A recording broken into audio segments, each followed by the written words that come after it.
đừng có. Cái này mình vô đây hình như hơi sâu á, đi để ship ra.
Nhớ cái tay cái nắm lại nha.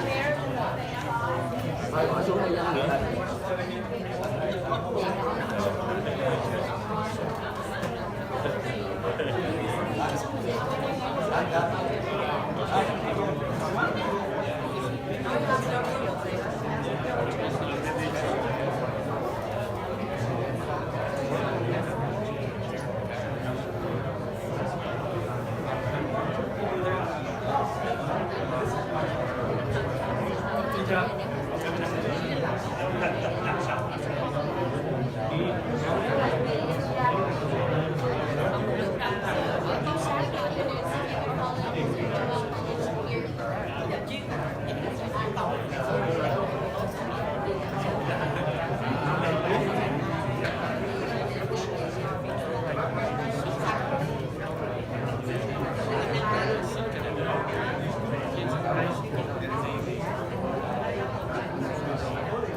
Thank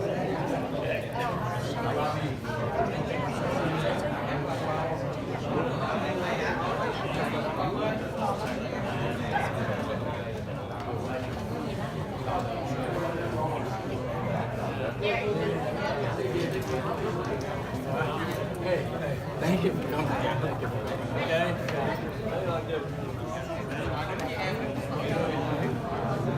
This is my teacher over here. I wouldn't say that.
Này đang quay, không lưu lại, đang quay qua đây.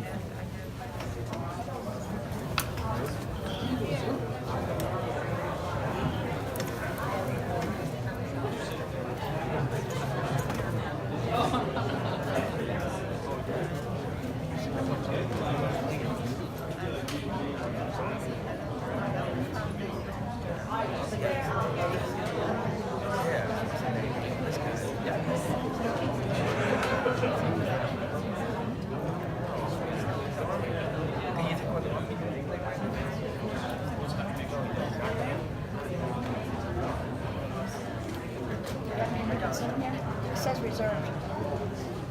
Excuse me. It's okay to sit there or no? I don't know. Okay.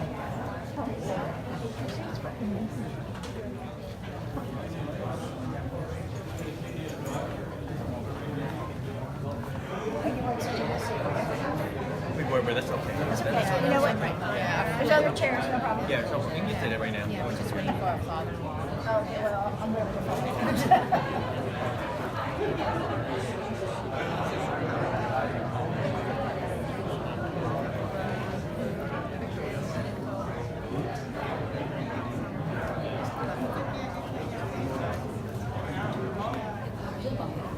Turn the noise off, but I promised somebody that really wanted to come, I'd take a picture. Don't see how it is.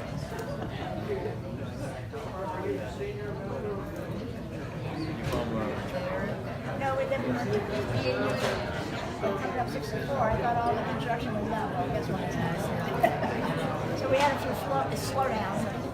Yeah. I just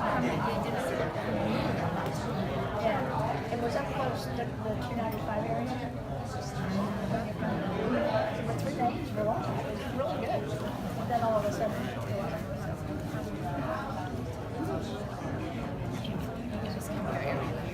No, Sam was invited this year. I went to see. But he wanted to be on high. Remembrance. Okay, I didn't know. I didn't know he was in the Well, this is fine. Say check-in list, maybe you might be on the guest list. So you probably want to check on the guest list. The guest list. The guest list. The Whether you can sit where they are as your It should be on the list. You sit here and not listen to the camera. They live camera. There's a check-in table. We're not special. Okay. Then TC said to do it. Let's do it. There you go.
Đúng không? Hơi gấp. Đứng hơi gấp nữa. Đứng hơi gấp.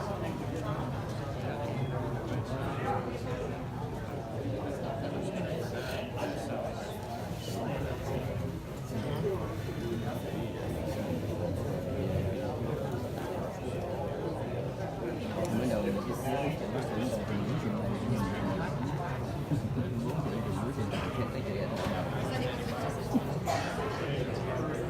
cái ghế này có bị đụng lưng không?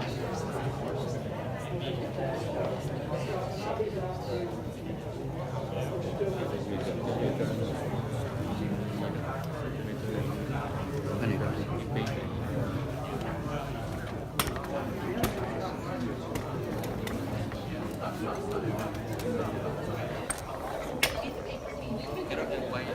Đang quay đó, còn đang quay á, đang live. Oh, sorry.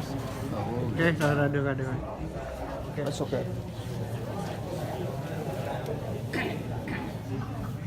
Cái này của em. Phút.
Tính hộp số mà còn 34 xe.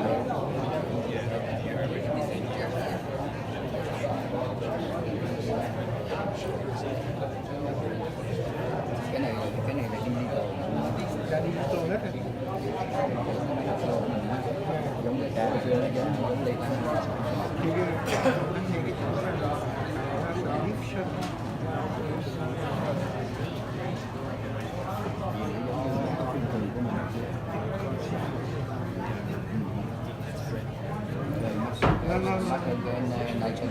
đắt hơn chứ. Nó là cái nó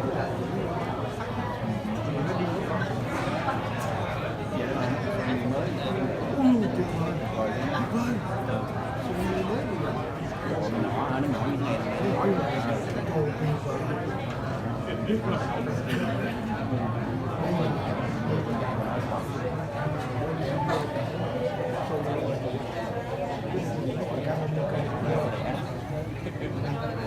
Mấy con lâu.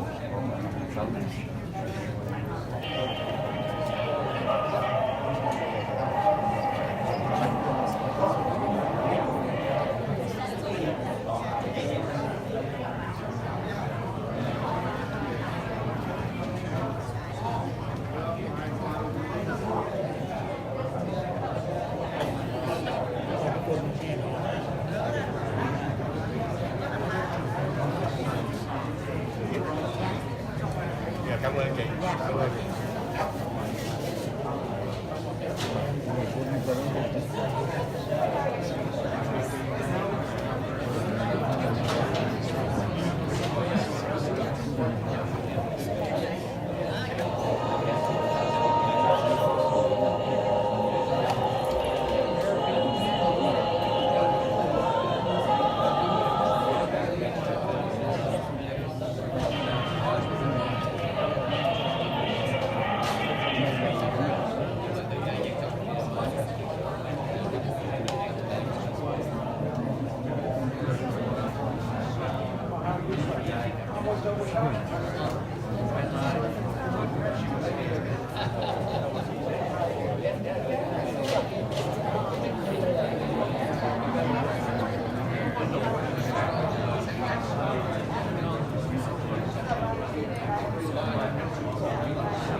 Tôi mua vòng vòng á. Thế ok rồi.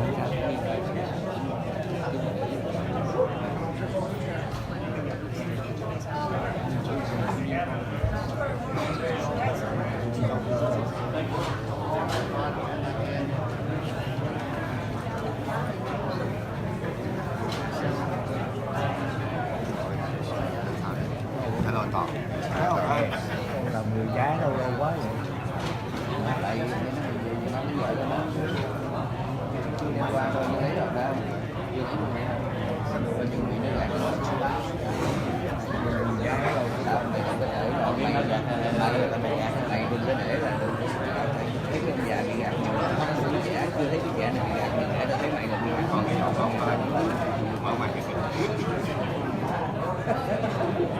ở đây cái giá cỡ này là bị gạt đem ra tới thị trường đủ cho nó thấy nó đi của hàng các này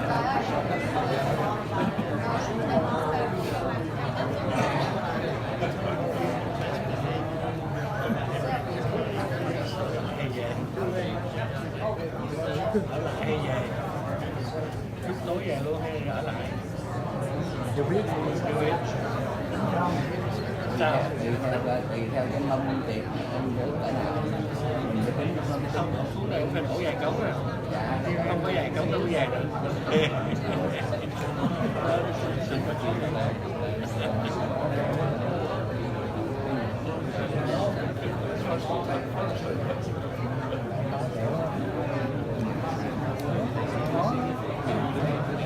Có giữa.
Không, bữa ra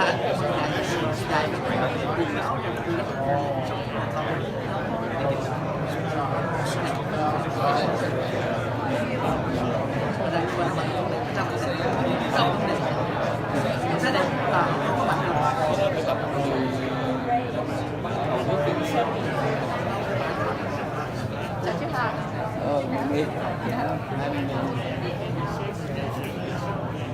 sân giới thì trung tâm này trung tâm tới cái người này tới trung tâm này. Dạ, nhưng mà khách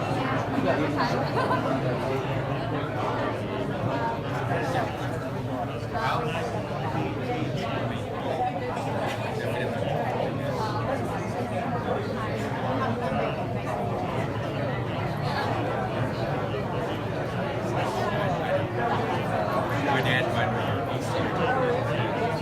He's coming.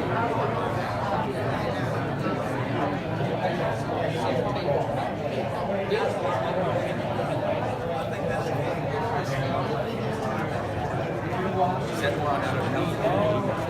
Yeah, I won that one, yeah. Who's the chair guy? What's his name? Yeah, I get an email on a regular basis. Out of California, right?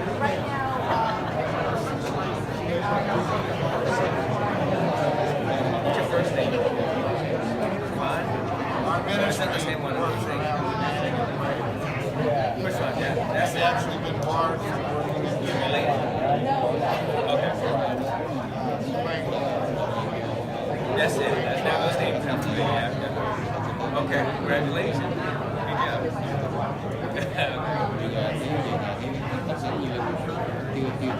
Okay.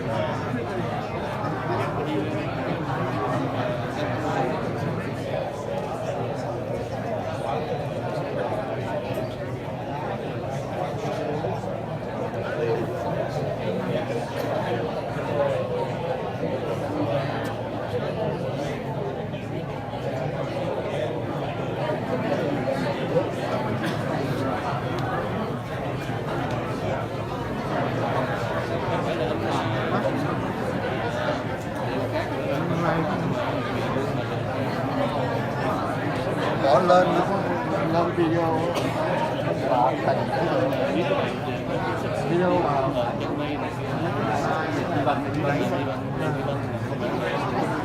giống như cái ông nón. Yeah, I live here. But I'm in the mailing list. I think last time we had something in California, Los Angeles.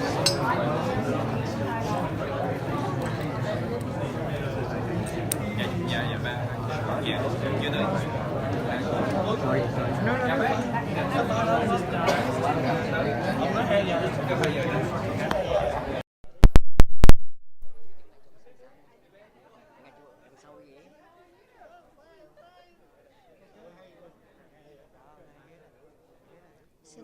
Xin lỗi cho đứng đây chút xíu.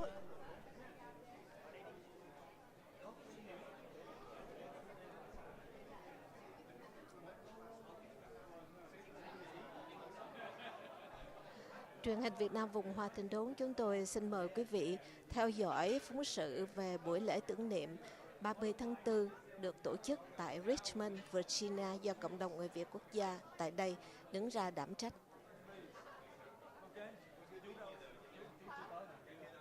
Anh có muốn nói hơn nữa không? Là chỉ vậy thôi. Nói nhiêu đó thôi hả? Không có chương trình phát trực tiếp của Đài Truyền hình Việt Nam Hoa Thịnh Đốn, nhưng mà quý vị nhớ theo dõi.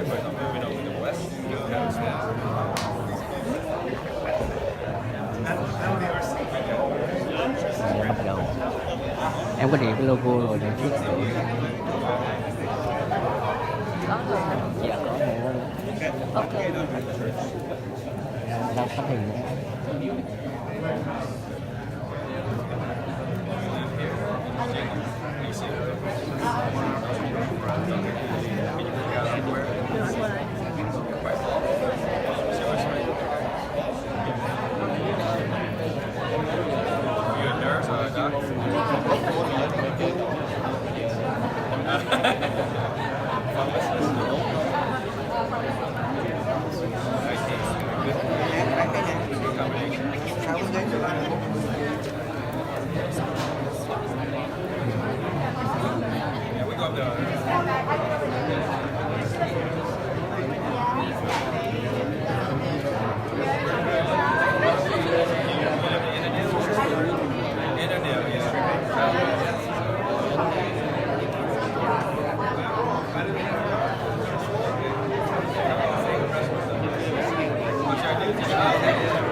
chào lộc.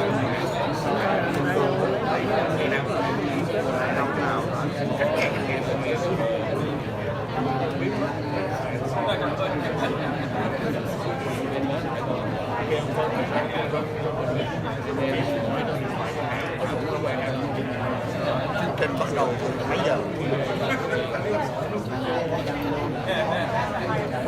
Sao khỏe thôi. Lúc nào cũng khỏe. Khỏe mới đi xuống đây chứ không phải đi đi.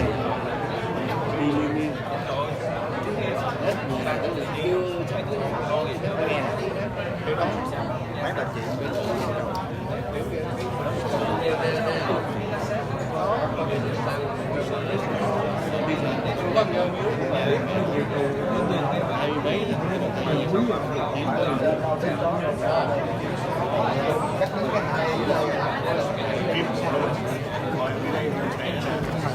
Cao tuổi thì không cao.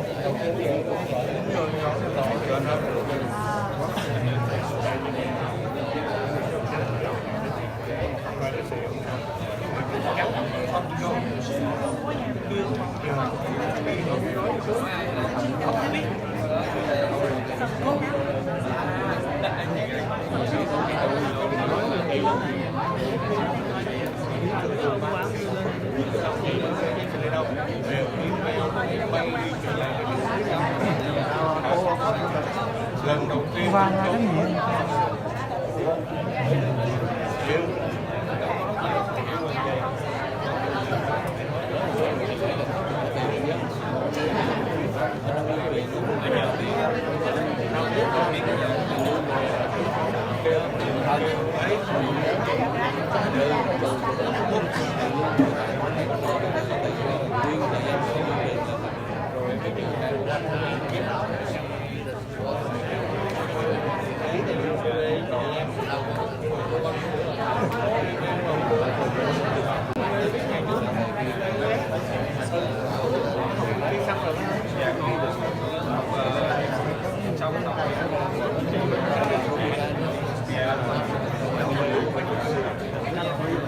Cái gì?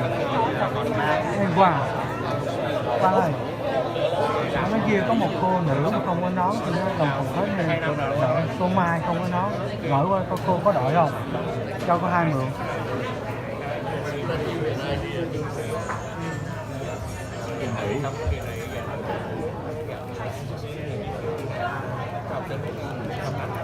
Không.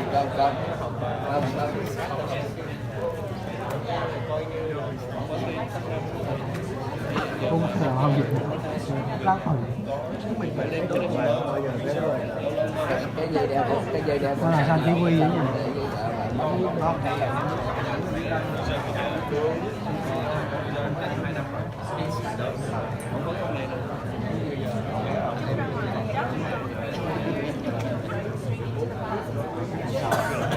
Giống lần này là con không bao giờ mình chọn việc đúng cái việc mà không bao giờ mặc được đúng rồi.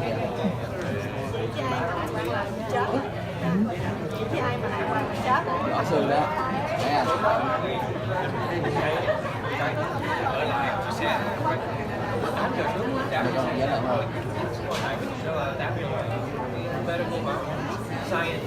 nó về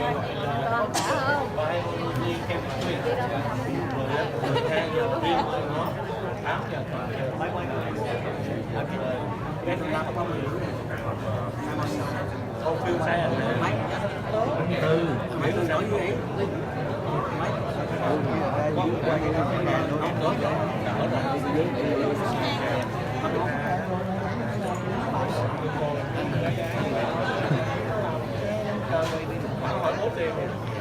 xe hay rõ xe thì đến người tướng khỏe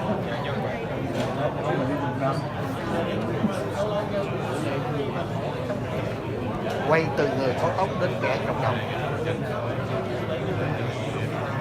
nghĩa là từ bên kia quay quanh đây.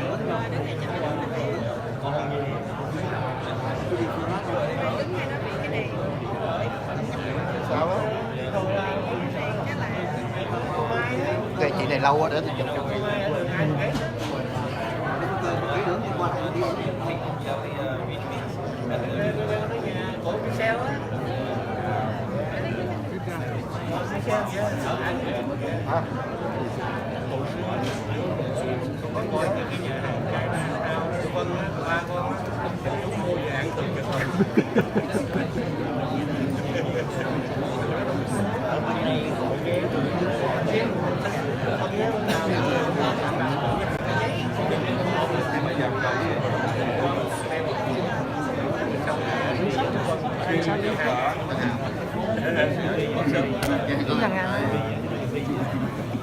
Cứ nhà hàng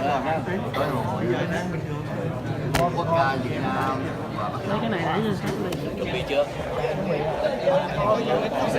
Ok. Mình Bây giờ này nè. người ta sẽ có trong toán nó có không nó không chỉ lui được cái mình đâu có chuyện nhưng chẳng áo nữa đó mình không có nè trùng hoài đó mình nó tầm di chuyển nó nha thời cái này mình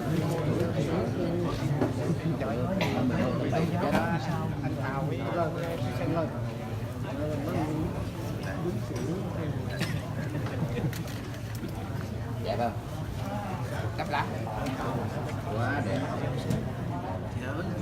rất là thúc lòng đẹp đẹp cụ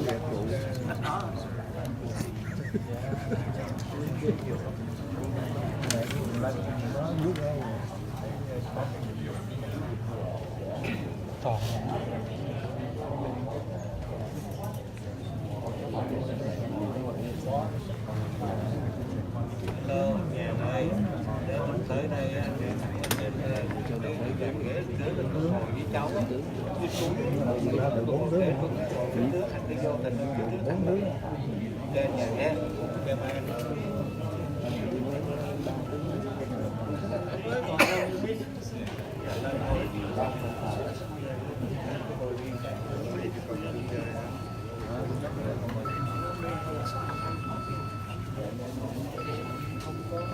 Nhiều nhất là đèn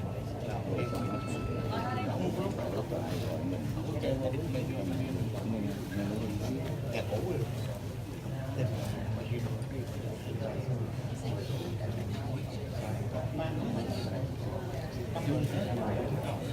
nó nào bắt luôn có tinh thần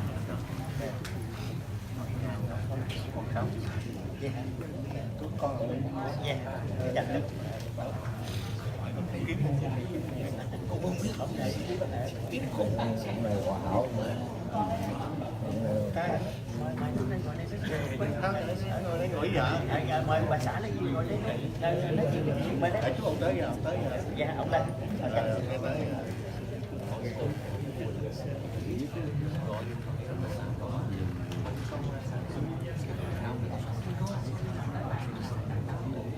Good afternoon. May I have your attention, please? Please turn down your cell phone. You can take pictures, record it, but we keep that maybe on ringtone, and our program will start momentarily. Thank you and welcome. We gotta have the opening introductions, and then we have the introductions of all the distinguished guests. And then we proceed with the flags, the United States flags and the South Vietnamese flags. After that, we have the guest speakers. And our program will start in 1 minute. So we thank you so much for coming, and give us 1 minute till we start. Thank you.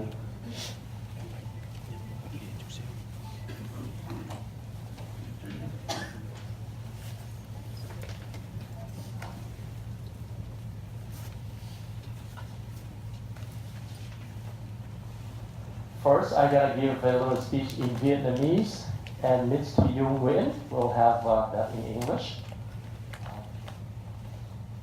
Kính thưa quý vị, mỗi năm cứ đến ngày oan trái, thắp nén hương lòng để nhớ thương. Thời gian như vó câu sông cửa, thấp thoáng đã 43 năm trôi qua, từ ngày 30 tháng 4 định mệnh. vật đổi sao dời, dòng đời điên đảo, thân phận lưu vong. Hôm nay chúng ta quy tụ nơi bảo tàng chiến tranh này, cùng những vị khách trong chính trường Virginia, những cựu binh Hoa Kỳ và Việt Nam Cộng Hòa, các bạn trẻ con cháu công quân cán chính Việt Nam Cộng Hòa, các bạn du học sinh, sinh viên. Chúng ta trang trọng tưởng niệm tri ân quốc tổ, các vị vua hùng đã bao đời dày công xây dựng bờ cõi, bảo tồn nền độc lập tự do cho dân tộc, cùng bao anh hùng tử sĩ Việt Mỹ hy sinh trong chiến cuộc Nam Bắc Việt Nam vừa qua. Kính thưa quý vị, ôn lại lịch sử, soi rõ hướng đi cho tương lai.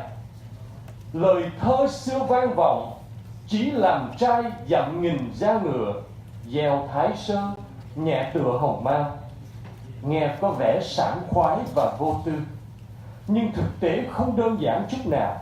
Vì sao một chinh phu tung hoành trận mạc là một cô phụ thao thức chờ mong, là cha già mẹ yếu, là đàn em nhỏ dài, là những đứa con thơ vô tội. Cái chết không có thể dự báo trước, cái chết thực tế không nhẹ như hồng mao. Những hy sinh ấy đáng cho ta trân trọng, cảm phục và nên mẫu mực cho chúng ta hướng theo. Cùng lúc, chúng ta tưởng niệm 50 năm thảm sát Mậu Thân, khi tình đồng bào bị xé nát bởi hận thù giai cấp, bạo lực cách mạng. Những nấm mồ tập thể, những linh hồn oan khuất cần được tưởng nhớ, cần được minh xác bằng chính sử. Không còn gì bất nhân hơn khi thủ phạm là nhảy múa trên xác chết của những nạn nhân vô tội đó, điều mà nhà cầm quyền Việt Nam đương thời đang tổ chức và cổ võ. Làm người với bao ràng buộc, nợ nước, tình nhà, hy sinh nào không để là nỗi đau chia cắt. Thế mà anh linh bao tử sĩ vô danh, mang hồn thiên sông núi, gương hiếu trùng tuẫn tiếp của những vị anh hùng, há không nói lên khí phách nước Nam sao? Nào những Lê Nguyên Vĩ, nào những Nguyễn Khoa Nam, Trần Văn Hai, Phạm Văn Phú, vân vân, há không ngẩng cao đầu bảo toàn khí tiết của bậc trường phu sao? Vằn vặt trời Nam, gương tuẫn tiếp ghi tạc non sông, khí hùng soi rọi hậu thế.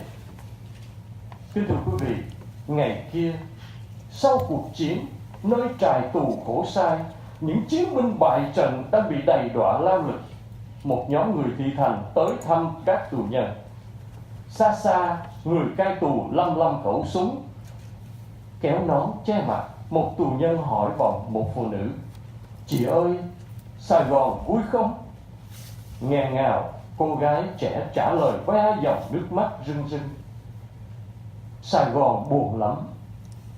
Sài Gòn chỉ vui khi có các anh về." Câu trả lời làm nghẹn ngào trong tim ta. Hướng về tương lai, chúng ta luôn luôn tin tưởng và lạc quan về chính nghĩa thắng hung tàn, lòng nhân xóa tan thù hận, di sản mẹ Việt Nam và tình tự dân tộc mãi trường tồn.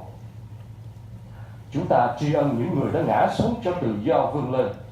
Chúng ta không quên ơn những người sống sót là nhân chứng lịch sử hôm nay quy tụ nơi đây và những nhân chứng không thể về với chúng ta.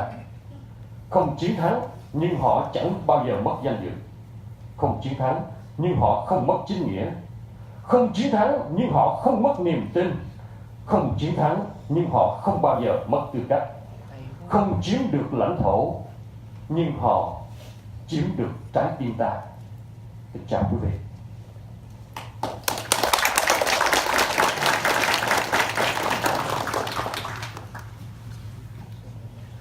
Ladies and gentlemen, how quickly time has passed.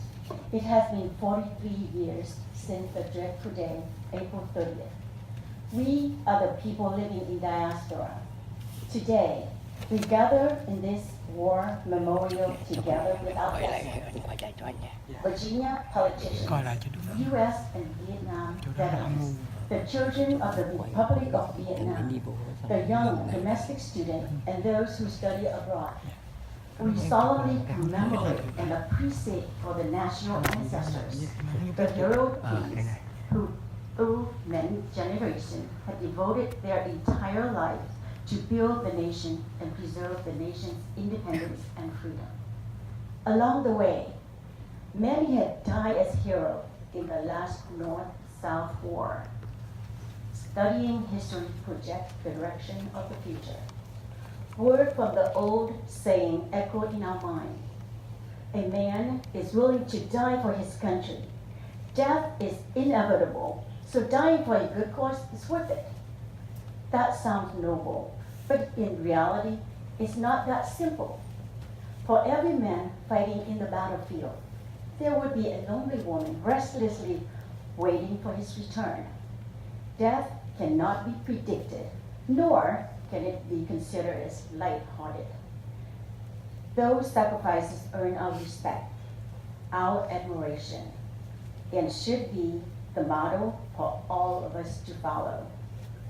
Commemorating the 50th anniversary of Multan Massacre, when the compatriots were torn apart by class hatred and violent revolution. Their mass graves, symbol of the unjustly killed, should be remembered and recognized by history. There's nothing more inhuman than when the abusers are dancing on the body of the innocent victims. Such actions are being encouraged by the current communist Vietnamese government. As citizens, we are bound with many responsibilities, defense and love of country. What sacrifice do not have pain or separation? Yet, the soul of the brave unknown warriors sacrificed their lives to defend the country. Their heroics speaks volumes for the gallantry of the South. Lê Nguyên Vĩ, Nguyễn Khoa Nam, Trần Văn Hai, Phạm Văn Phú.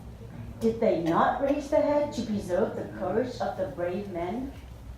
Their examples are engraved in our country's heart and act as guiding lights for the generations to come.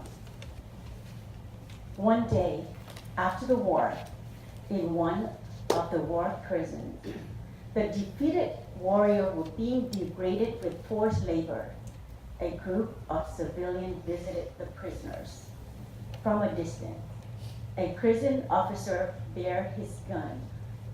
A prisoner pulling his hat down to cover his face, inquired a woman passing by, "Miss, how is Saigon?" Emotionally, the young woman responded with tears in her eyes. "Saigon is very sad. Saigon only happy when our men return."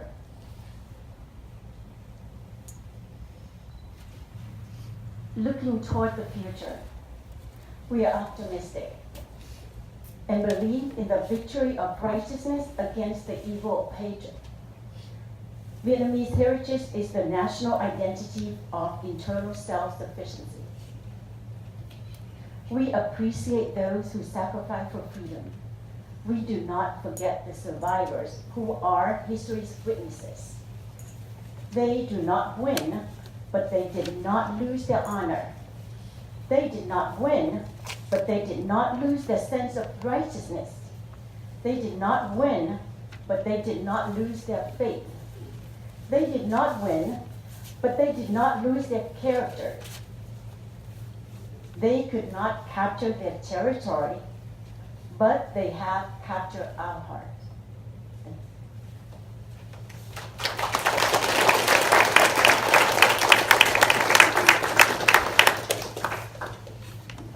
Next, I will take this opportunity to introduce distinguished guests.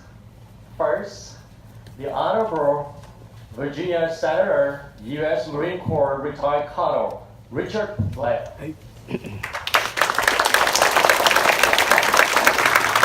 Navy retired Admiral John Heckman, Executive Director of the Virginia War Memorial, right here. U.S. Army Brigadier General Lepte Flora.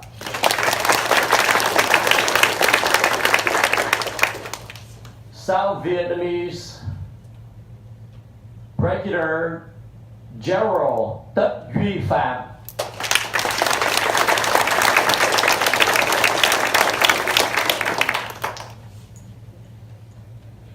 If we have U.S. U.S.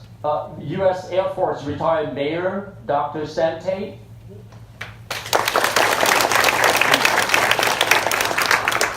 If I have Mr. Commissioner, U.S. Navy retired Commander Paul Galanti.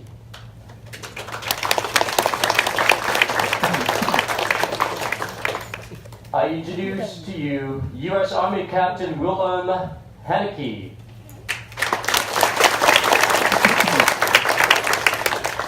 Next, Mr. Tân Nguyen, Chairman of Coalition of Republic of Vietnam Veterans Association of the West Wind, members of Northern Virginia. If I have Dr. Pastor Samuel James. Not here.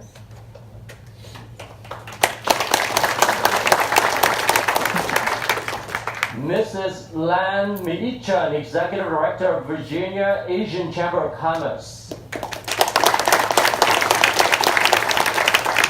Mr. Sĩ Trần, Vietnam Cao Đài Religion.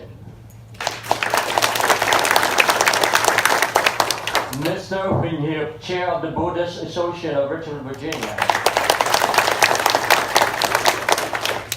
Mr. Ấm Nguyễn, Vietnam Hòa Hảo Buddhist.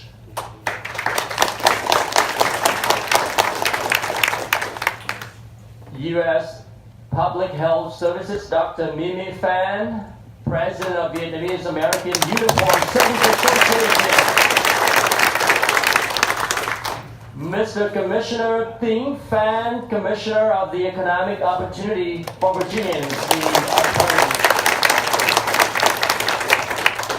May I have the honor of Mr. Dave Preston, U.S. Navy retired, President of Vietnam Veterans at Central Virginia, Chapter 78, and members.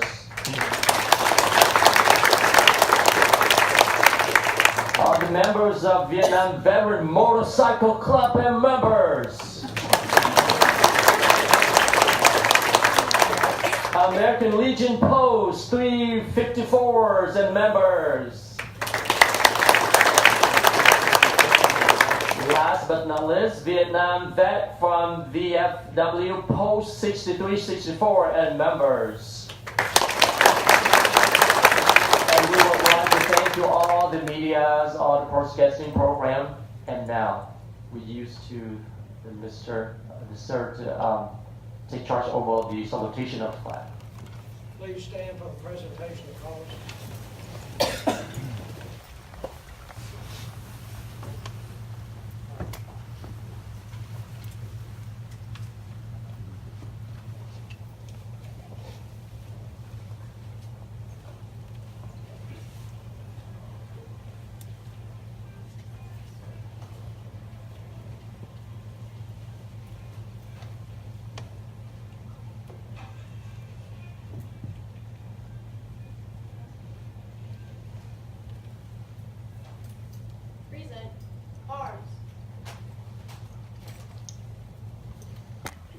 Please place your hand over your hearts or with proper headgear, bring our hands salute.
vì thành sau, vì tương lai quốc dân cùng sống vai với trên, làm sao cho núi sông từ nay luôn vững bền, cho thành phơi trên chốn giao, thủ nước lấy máu đào em máu, ngòi sông nước tiên phải cần dây người công dân luôn vững bền tâm trí, cùng trang quyết chiến đấu làm cho các nơi vang tiếng người nước Nam cho đến muôn đời. Công dân ơi, có biết tầng dưới cờ, công dân ơi, có làm cho khói bờ có cờ, hàng ta bé vàng rồi sông xứng danh nghìn năm rồi sông lạc hồng.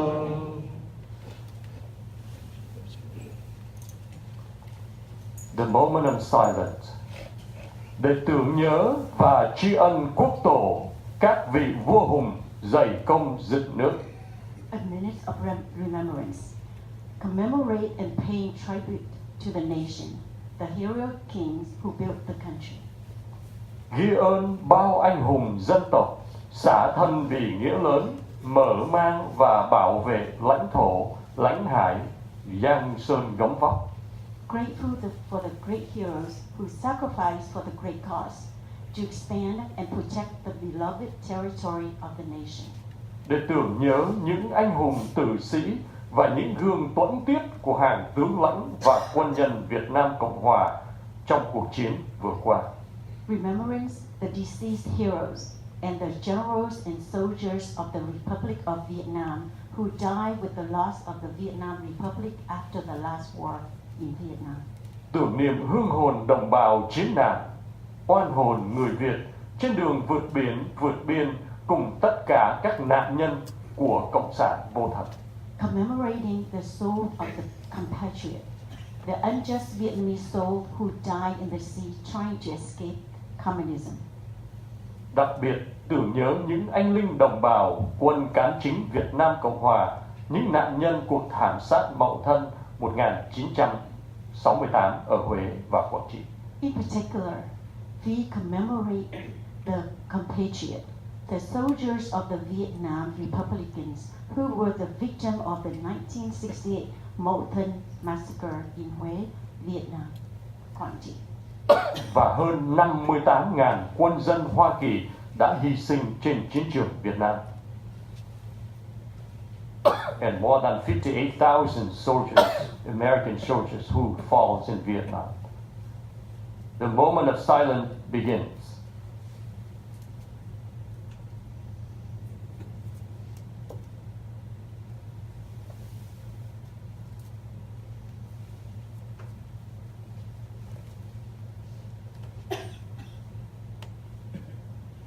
The moment of silence ends. Host the colors.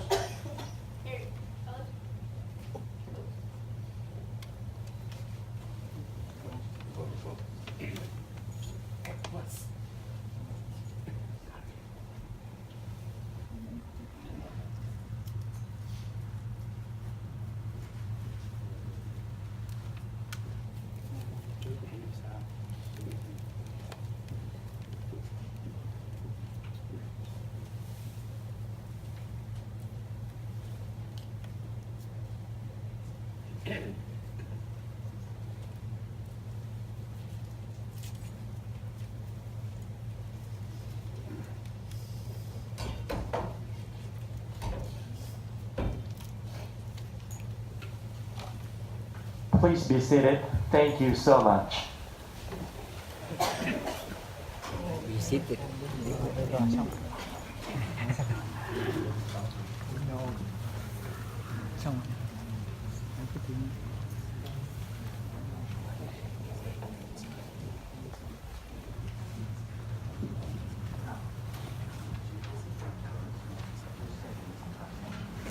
Now, Mr. President will present the Remembrance table. Thank you.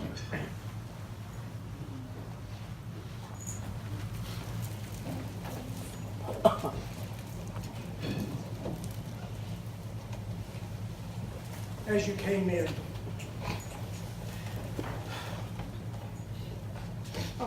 emotional before this is over. As was said earlier, there are 58,400 names on a long black granite wall in D.C. that recognizes the members of the U.S. forces that did not come home, or their families had no closure. And that at the same time, our brothers in arms from South Vietnam have missing, that they had no closure either. And we fought side by side for a common goal that unfortunately we were not able to complete. So as you came in, you saw the table that recognizes the prisoners of war and missing in action that did not come home. The table is a small table to recognize the frailty of the prisoners of war that had to endure so much by themselves for an undetermined length of time.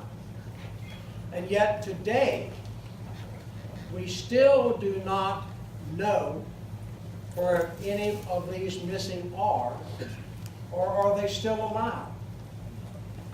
We have no idea. The red rose represents the blood that has been shed by our warriors. The yellow ribbon represents a token of hope that they yet may be either found or families have closure knowing where their family members are.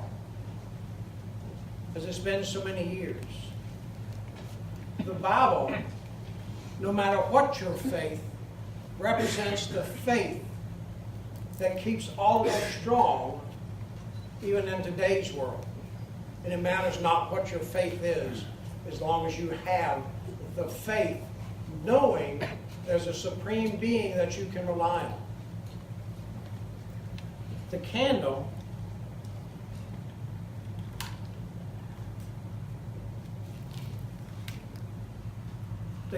is lit as a beacon of hope. If you're fortunate enough to live near a military base, you will see many candles in the lights of homes of the loved ones who may be on deployment. A guiding light, like a lighthouse for the ships at sea, so they know how to get home, where to return to, where to come back to. The salt poured on the table represents the countless tears that have been shed over lost ones. Countless, just as the grains of sand on a beach. We have no idea how many grains of sand are there. If you look up at night, you have no idea how many stars are in the universe. Countless. The same, again, as the number of tears shed by family members.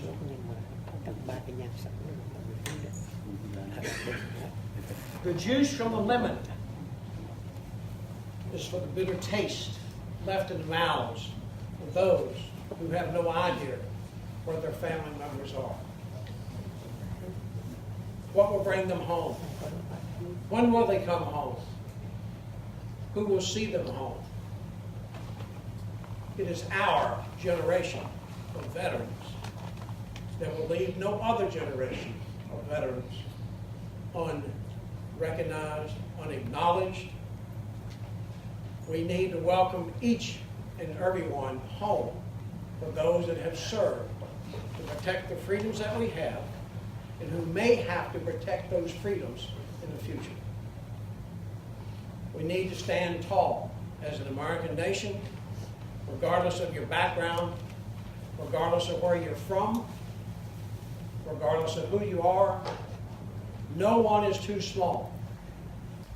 No one should have the mindset, I can't do that. Because you live in a land where anything is possible. Put your mind to it, concentrate, and you can be anything that you want to be. It's up to you. And you control your attitude. So be the one that makes yourself the best that can be. Join me in a moment of silence, please.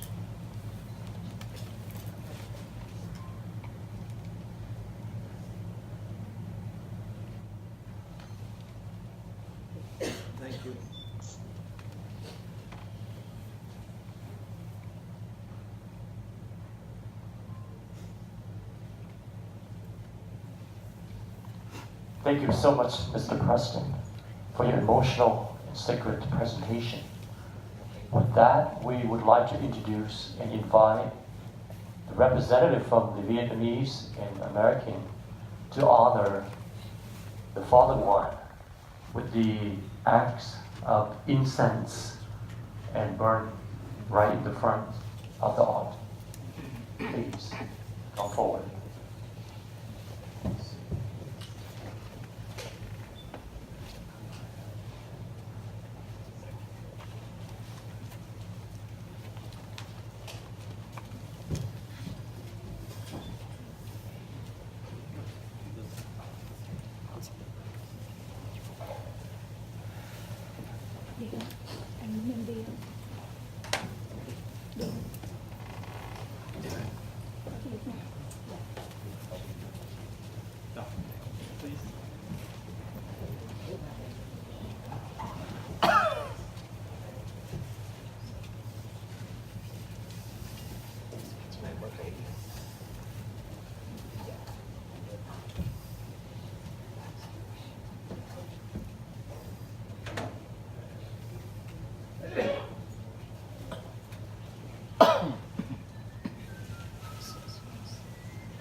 Ladies and gentlemen, Senator, Apple, General, I'm sorry. Honored guests, I thank you for gathering here together to commemorate what we have as considered as the 43rd years that we lost our country.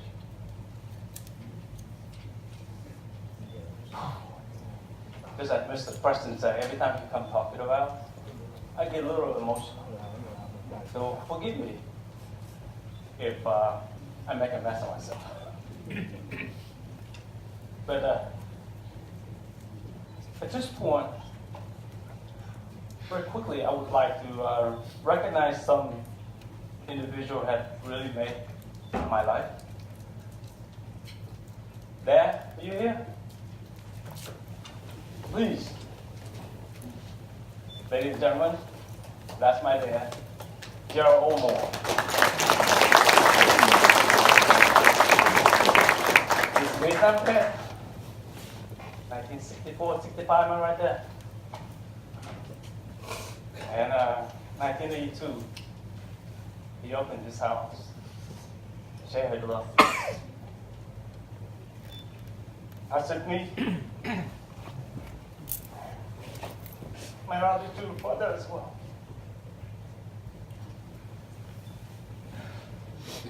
Thank you.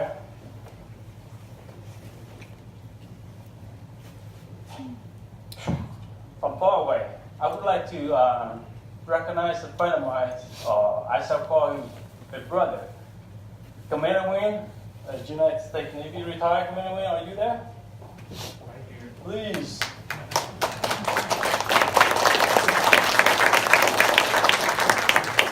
My brother really traveled far away to come over with this event. And he bring along another brother, United States Marine Corps, Captain Vaughn. Where are you? Hey,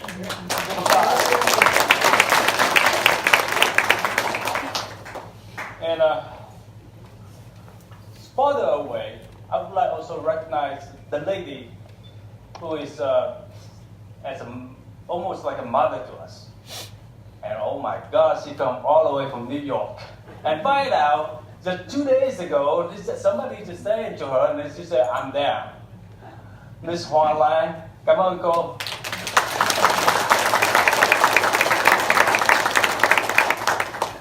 My handwriting is so small. And I know that I haven't seen that Mr. and Mrs. Yang Trưa. I haven't seen him yet. Chú Yang, thank you, chú Yang.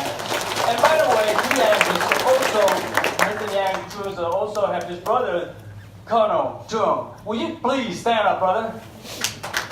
Thank you.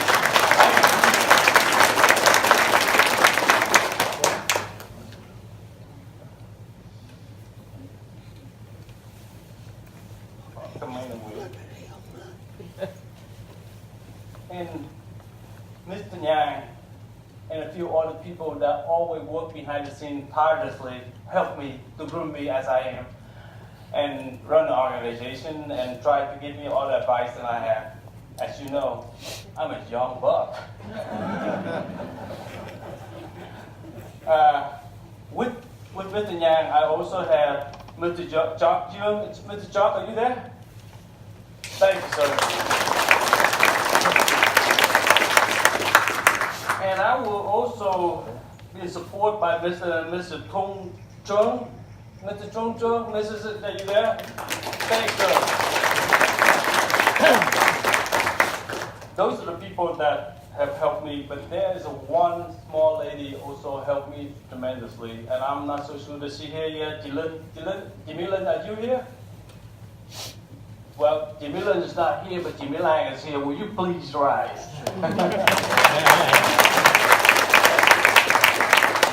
Thank you. Those are people who have helped me tremendously behind the scene, and I saved one other gentleman. I won't mention the name, but for later on. But last but not least, thank you, my wife, who is always and get tired of me talking at home. So thank you, my dear. I love you. And without further ado, I try not to give a speech too much. So I'm going to ask. First, I'm going to ask United States retired April Hatkin, you coming up and give us a few words. Since, ladies and gentlemen, April Hatkin is the executive director of this facility. Without him, we would not have the executive here.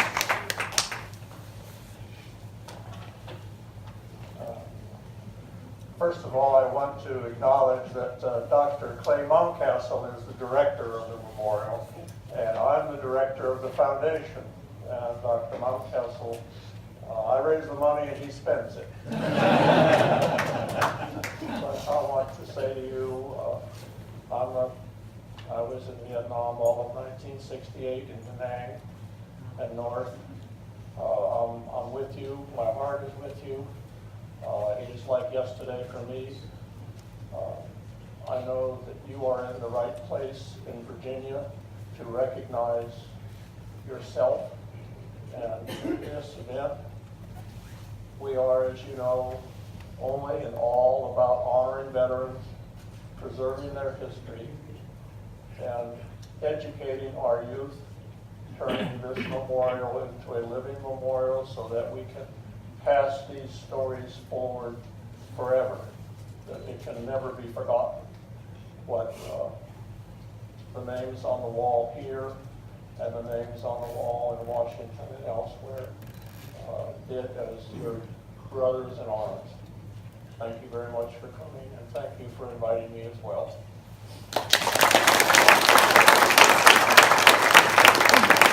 Thank you, Admiral. Thank you very much for coming. But I did also invite General Mountcastle as well, but General said that he's busy at the VMI, and he said he'd take the institute first. Yeah.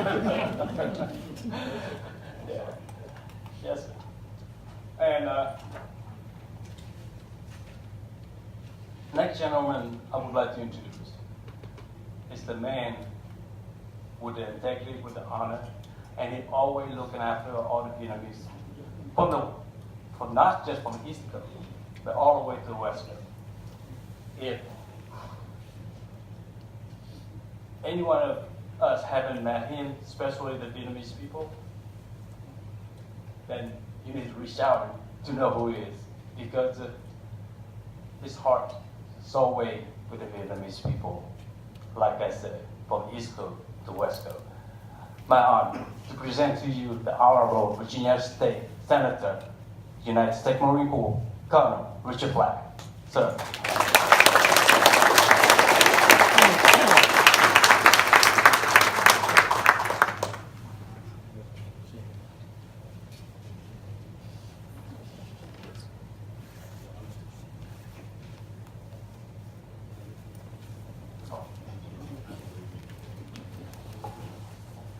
Well, thank you very much for the opportunity to be here. I want to welcome all of the people who will hear this overseas in Vietnam, because it will give you some insight into the truth about the Vietnam War that you probably have not heard. And those of you here, I want to refresh your recollection, because there may be some things that perhaps you have not heard, and I hope to bring some of that to you. With your permission, I'm going to take just a few moments before I talk about the resolution that we passed in the Virginia House, or the Virginia General Assembly. And I want to back up a little bit and talk to you about one of the crucial moments of the Vietnam War that really determined the outcome in many ways. There were various points, but this was one of the most crucial. And the first one, I'm actually going to read to you from a quote from Ho Chi Minh, which you might find sort of surprising, but I think you'll find it very interesting also. It was in November of 1963 that President John F. Kennedy signed cable number 243, in which he authorized Secretary or the Ambassador Lodge to explore the possibility of a coup to overthrow the government of Vietnam. Now, we had been allies, we had been working together, but there had been some friction, some religious frictions that had occurred, and just like any nation, every nation has frictions, and so did Vietnam. But in any event, the Central Intelligence Agency was authorized to assist in carrying out a coup to overthrow the government of President Diem. Now, President Diem, like all national leaders, was a man of great complexity. And some people would say some negative things about him, but I'm going to tell you what I discern as being the essence of him. It's interesting. There was an Assistant Secretary of State, Roger Hilsman, and he wrote in his instructions going out to the State Department and the CIA, he said, we should encourage the coup group to fight the battle to the end and destroy the palace if necessary to gain victory against the legitimate government. Unconditional surrender should be the terms for the No family, since it will otherwise outmaneuver both the coup forces and the U.S. And then he said rather cryptically, he said, Diem should be treated as the general's wish.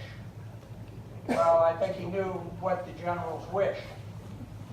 And after Henry Cabot Lodge died in 1985, his loyal aide, Captain Mike Dunn, testified, and he said that on the day of the coup that Colonel Dunn, American Colonel Dunn, offered to personally go to the hideout where Diem and his brother had gone to sort of wait out the coup.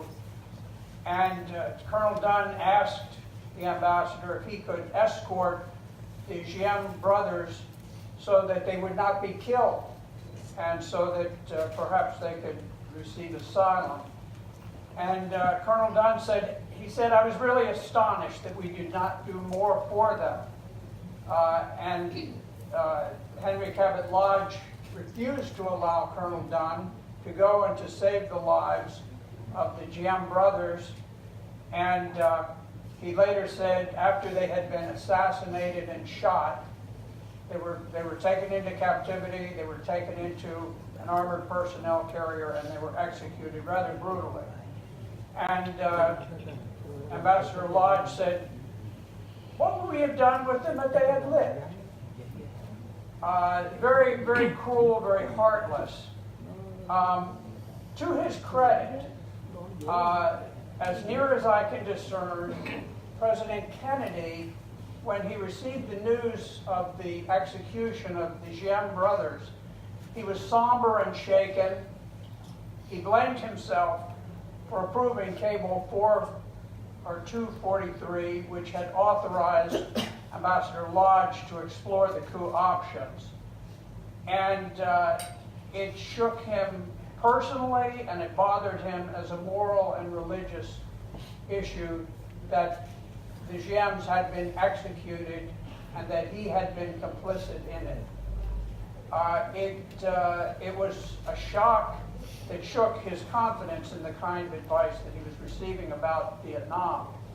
And unfortunately, our State Department has sometimes done this sort of thing. Here is probably the most definitive explanation of what happened. It comes not from the South Vietnamese, not from the Americans, but from Ho Chi Minh. And Ho Chi Minh, when he heard that the Diem had been killed, he said, I can scarcely believe that the Americans would be so stupid. Now, I say this with enormous respect for every American veteran. My blood is on the soil of Vietnam, and so is the blood of many of us in this room. I have the utmost respect, but our political leadership unfortunately led us in bad directions. The North Vietnamese Politburo said, Diem was one of the strongest individuals resisting the people and communism. Everything that could be done in an attempt to crush the revolution was carried out by Diem. Diem was one of the most competent lackeys of the U.S. imperialists. Among the anti-communists in South Vietnam, no one has sufficient political assets and abilities to cause others to obey. Therefore, the lackey administration cannot be stabilized. Very interesting. The assassination of the Diem brothers bolstered North Vietnam's efforts to characterize South Vietnam as supporters of colonialism, which it was not. President Diem had done some enormously wonderful things for the country. He had built major industries. They had instituted laws to tighten the moral fabric, increase the morality of the people in Vietnam. He had established the Hamlet program that armed the Vietnamese, sort of like our Second Amendment, so that they would be the militia to fight against the guerrillas who came in. So he did wonderful things, and I think it is a great tragedy, unfortunately, that he did not survive, because he did not want to have a large American buildup, and as a consequence, when he was gone. I joined the Marines 23 days after he was assassinated. I didn't know about the details, but I found out later. And of course, I went off and fought in Vietnam. I flew 249 combat missions as a pilot, and then I fought on the ground with the 1st Marine Regiment and made 70 combat patrols with the 1st and the 2nd Battalions of the 1st Marine Regiment. And on the final patrol, I had already been detached. I was ready to go home, and in the middle of the night, I heard the artillery flares going off, and in the distance, there was a dim orange light, and I thought, I can't stay back and let them go. And I went and I ran into my radio man, who was also supposed to catch the next flight back home, Henry Smith. I said, Henry, what are you doing out here? Corporal Smith. Corporal Smith, what are you doing out here? And he laughed at me. He said the same thing you are, sir. He said, I couldn't let them go without me. And we fought our way to the Hoi An River, and then when we crossed the river, Corporal Smith was killed, and he is now buried in Pennsylvania. He sacrificed his life for other Marines. He sacrificed his life for the people of Vietnam. Now, that brings me up to current times. In 1912, I noticed that what had happened is that all of a sudden the attitude towards Vietnam veterans had changed. People were saying, thank you for your service. And Vietnam veterans almost had this aura about them. There was sort of something different. You know, they had fought in jungles, and they had fought at night with no night vision equipment, and so all of a sudden it changed. But I thought about the people of South Vietnam, the people who were the soldiers and the sailors, the airmen of the Republic of Vietnam. And it troubled me because I had fought so closely. I had a Vietnamese soldier killed 10 feet from me, and they were shot in the thigh. I'm sorry, he was not killed. But we served directly in the same units with the Vietnamese, and they were very courageous. And yet we talked to them as well. You know, they're sort of a footnote to the Vietnam War, but they were not a footnote. And so, with your permission, thanks to my wife, who is very heroic, I have prepared a presentation that I'm going to go through. This was prepared by the Senate of Virginia with the concurrence of the House in 2013. It doesn't deal much with Americans. It deals with the Republic of Vietnam, and with the soldiers, and with the people of the Republic of Vietnam, and with the heroism of those people, because there's plenty said about Americans. And I'll give you a little bit of the history. We have a firm policy in the General Assembly that we do not engage in foreign policy. And so there was a great deal of opposition to this, and they immediately turned it down. They said, we will not hear this. And so I was sitting at my desk one day, and I was looking. We have 40 members of the Senate, and I looked across the room, and there was Senator Toddy Puller. Senator Puller had been married to Lou Puller, the hero, he was a hero, but his father was probably the greatest hero of the Marine Corps. And I went over to her and I said, Toddy, I said, they're telling me that I can't have my resolution heard. I said, I need to have you co-sponsor me. She studied it for half an hour. She sent it back to me with her signature on it as a co-sponsor. So then I worked all of the Democrats. I said, oh, Toddy says this is fine. she and I are putting this through, so they all started signing. And once I got most of the Democrats, then I came back to my own side. I'm a Republican. I got all of the conservative Republicans to sign. And then I started working up. And finally, we only had a handful of people who were not co-sponsors of the resolution. And so I went back to the chairman of the committee. I said, look, I said, everybody's co-sponsoring in the Senate. I said, you've got to hold a hearing. So he held a hearing, and Dick Saslaw, Senator Dick Saslaw, who is a friend of mine on the Democrat side, he had been the most adamant opponent. He said, the war is over. He said, we're not going to talk about it. And so I gave my presentation about the heroism of the South Vietnamese, and I said, almost everybody here has signed on as a co-sponsor. And Dick Saslaw, to his credit, he has a way of saying things that I can't quite repeat, and I'm not sure that I would want to repeat in this mixed company, but the gist of it was, oh, the heck with it. Let's just go ahead and pass it. And so we passed it unanimously in the Senate, and we went over to the House. We had a delegate there who had served time with the diplomatic corps of South Korea.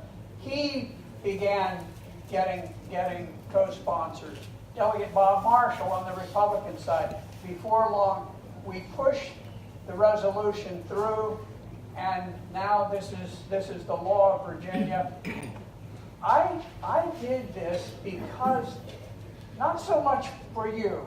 Part of it was a thanks to you who have fought. But I think about the old man who sits in a hut in Vietnam, and all through his life he's had to bite his tongue while his sons, his grandson, his great-grandson are being taught about the South Vietnamese and what they did. And I wanted to get this into South Vietnam so that people understand the truth, the heroism of the people.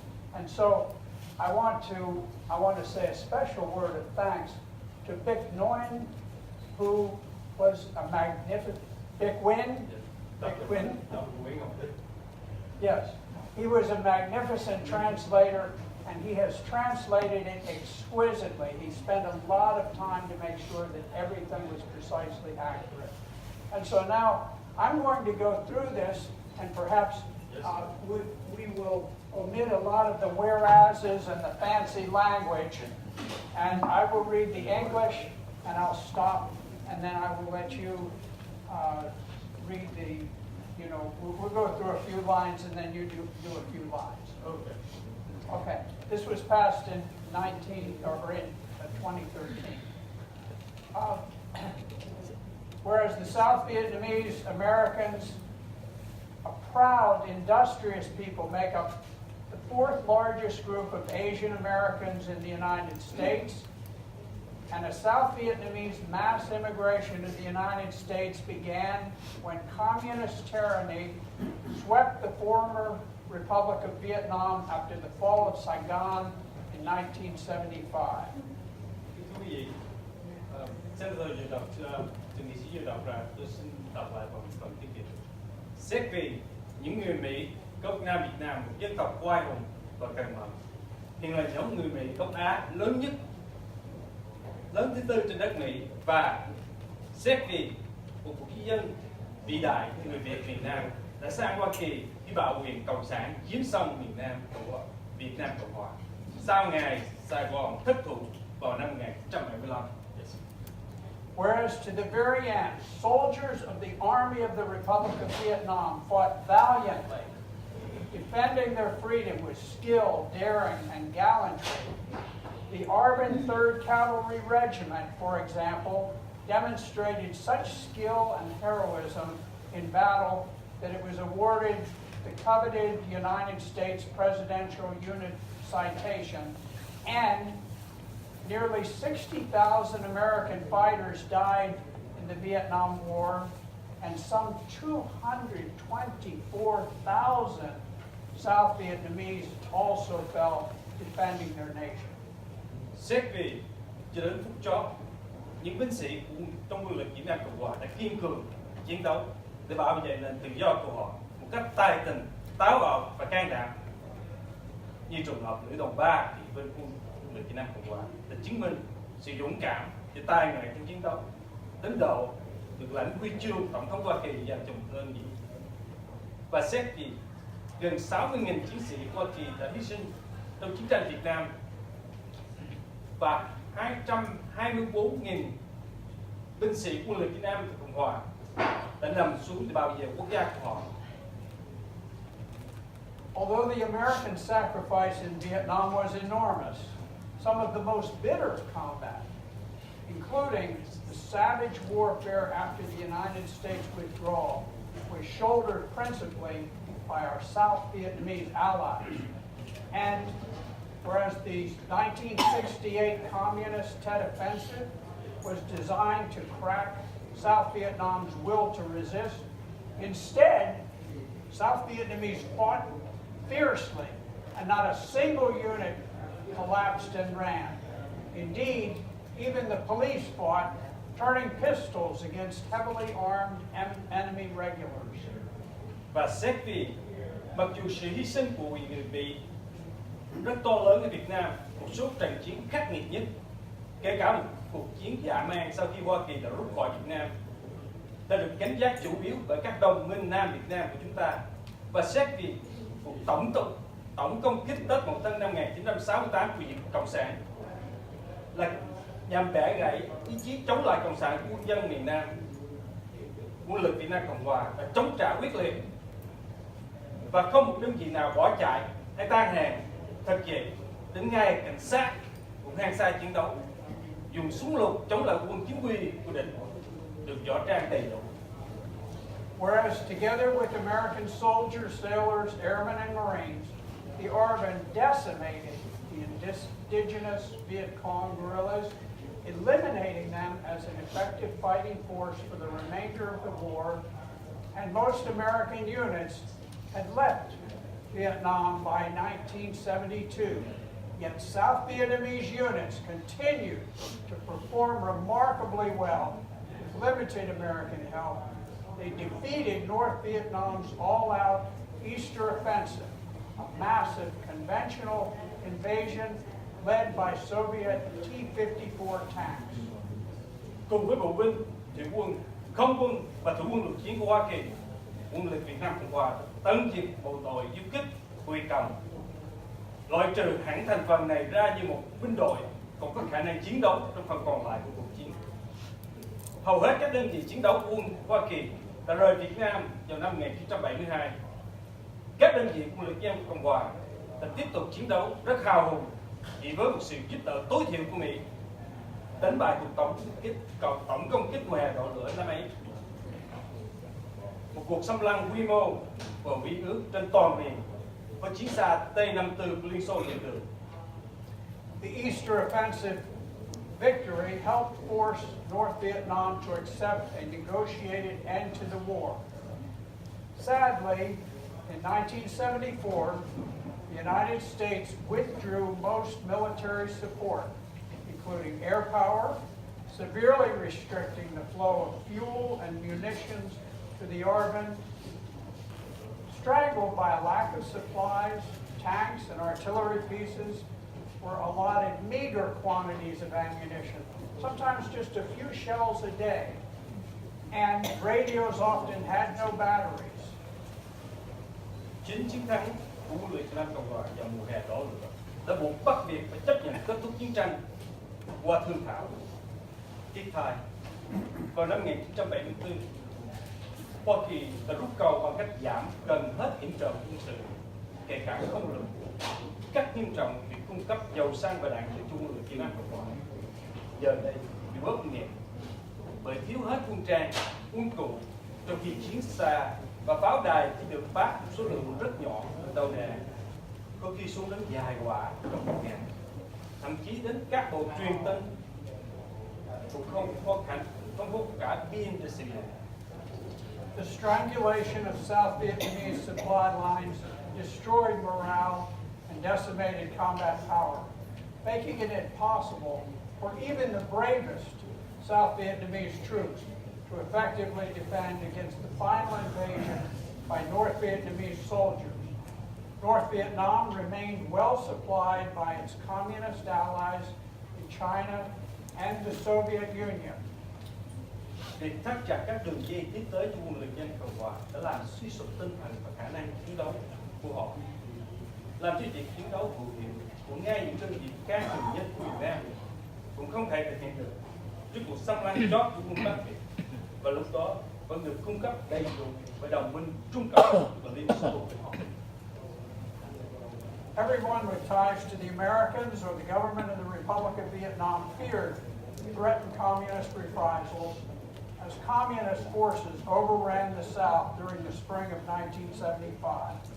175,000 key South Vietnamese personnel were airlifted from South Vietnam to refugee centers in the United States, and as American troops and embassy staff were evacuated by waiting aircraft, terrified South Vietnamese mothers thrust their babies into the hands of complete strangers, hoping their offspring might somehow survive the approaching bloodbath.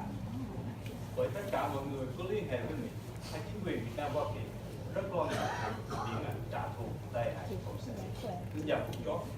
Trong khi quân đội Cộng sản tràn xuống miền Nam vào mùa xuân năm 1975, 125.000 nhân viên then chốt của Việt Nam Cộng hòa đã được không dẫn từ miền Nam sang các trại tị nạn ở Hoa Kỳ ngay trong lúc binh lính Mỹ. Và nhiên riêng sứ quán Hoa Kỳ được trực thăng đến đó, thì có những bà mẹ Việt Nam kinh hãi ném ngay con mình vào tay những người hoàn toàn xa lạ, chỉ để mong làm sao cho con mình thoát được cảnh thấm máu xảy ra. Whereas the promised reign of terror quickly emerged, and the South Vietnamese desperately fled the murderous tyranny of the communists, roughly 2 million South Vietnamese fled to escape North Vietnam's promised people's paradise. And launching small, crowded sampans, many South Vietnamese sailed into the vast, treacherous waters of the South China Sea, where hundreds of thousands drowned in the escape attempts. The South Vietnamese continued to flee their country in huge numbers from 1975 until mid-1980s. Chế độ Kinh Hoàng xuất hiện gần như tích khắc nên người Việt miền Nam đã trong tuyệt vọng trốn chạy bảo quyền sát sinh cộng sản, đưa đến khoảng 2 triệu người tìm cách trốn khỏi thiên đường nhân dân do cộng sản Bắc Việt cưỡi hào. Đi bằng những con thuyền mỏng manh, chật nước. Rất nhiều người miền Nam đã liều lĩnh ra khơi, đi vào sóng gió, bão táp Biển Đông, đem lại cái chết của hàng trăm ngàn người đã chìm xuống đáy đại dương. Mặc dù vậy, những con số khổng lồ người Việt miền Nam vẫn tiếp tục ra đi từ năm 1975 đến giữa thập niên năm 1980. Beginning in 1975 and for decades afterwards, well over 1 million South Vietnamese, especially military officers and government employees, were imprisoned in communist concentration camps. These were euphemistically called re-education camps, where many thousands of South Vietnamese were educated to their deaths. And the communist concentration camps were characterized by brutal forced labor, political indoctrination, and deadly engagements like human mind clearing. There were no formal charges or trials, and the conditions in the camps were so savage that many surviving inmates estimate that almost 1/3 of the prisoners of war died while in captivity. Bắt đầu từ năm 1975 và kéo dài hàng thập niên sau đó, hơn 1 triệu người miền Nam, đặc biệt là các cựu sĩ quan và công chức chính phủ, bị đưa vào các trại tập trung mà gọi một cách hiền lành là các trại cải tạo. Nơi đó, Nhiều ngàn người đã bị cải tạo đến chết luôn. Những đại tập trung của Cộng sản nổi tiếng qua các chế độ khổ sai, tàn bạo, nhồi sò về chính trị. Những nhiều vụ chết người như đi chân đất, dò miền, không hề qua những thủ tục cáo buộc tội trạng hay xét xử tòa án. Những điều kiện trong trại tai hại đến mức nhiều người sống sót cho rằng gần 1/3 các tù binh đã chết trong thời gian bị cầm tù. South Vietnamese immigration to the United States peaked in 1992 when, after decades of torture, many concentration camp survivors were finally released and sponsored by their families to come to this country. And after persevering through unimaginable brutality and suffering, South Vietnamese who escaped their homeland demonstrated admirable talent and intellect. They became an entrepreneurial, upwardly mobile group whose poverty rate rapidly declined after their arrival in the United States. Con số di cư của người Việt Nam sang Hoa Kỳ lên đến đỉnh điểm vào năm 1992. Khi sau hàng thập niên bị tra tấn, nhiều người sống sót từ trại tập trung nói lên, nói trên, cuối cùng mới được thả ra và được bảo trợ bởi gia đình họ sang xứ này. Sau khi chịu cực hành qua nhiều năm khổ đau và ngược lại, không thể tưởng tượng nổi, những người miền Nam đã trốn được khỏi bị quê hương, đã tỏ ra tài năng và thông minh, vượt vượt để trở thành một nhóm người dám vào thương trường và tìm đường thăng tiến, giải quyết chống biến những bước đầu nghèo khổ sau khi đến Hoa Kỳ. Today, 82% of the South Vietnamese in the United States are native-born or naturalized citizens, an exceptionally high proportion of American citizenship for any immigrant group.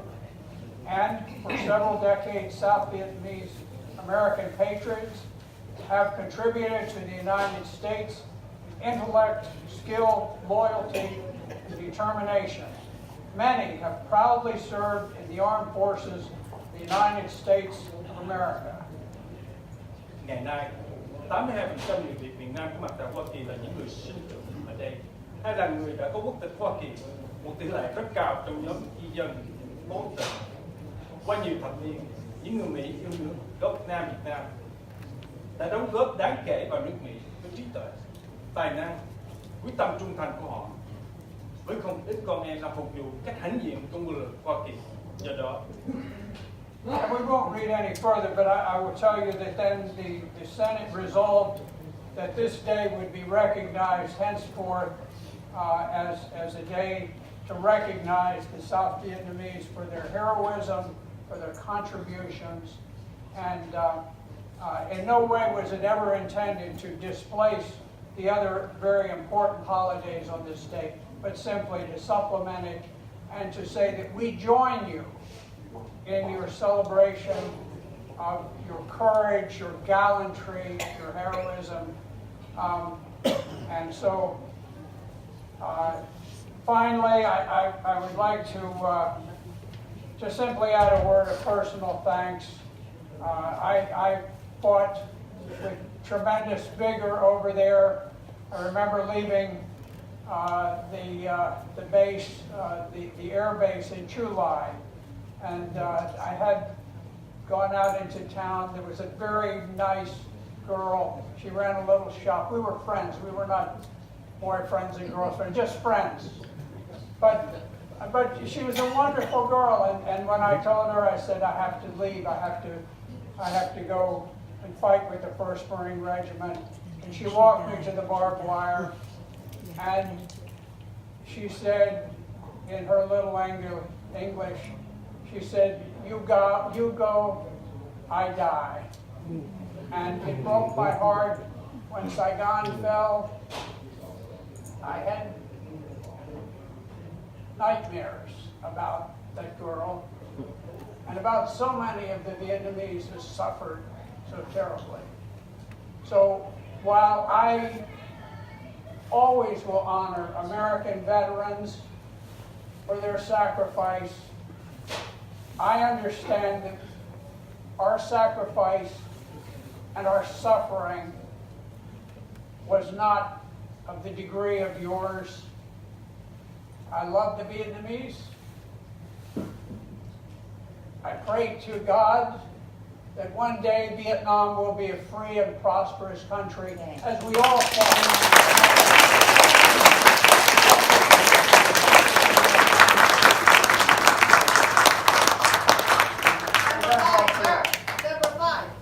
Number 5.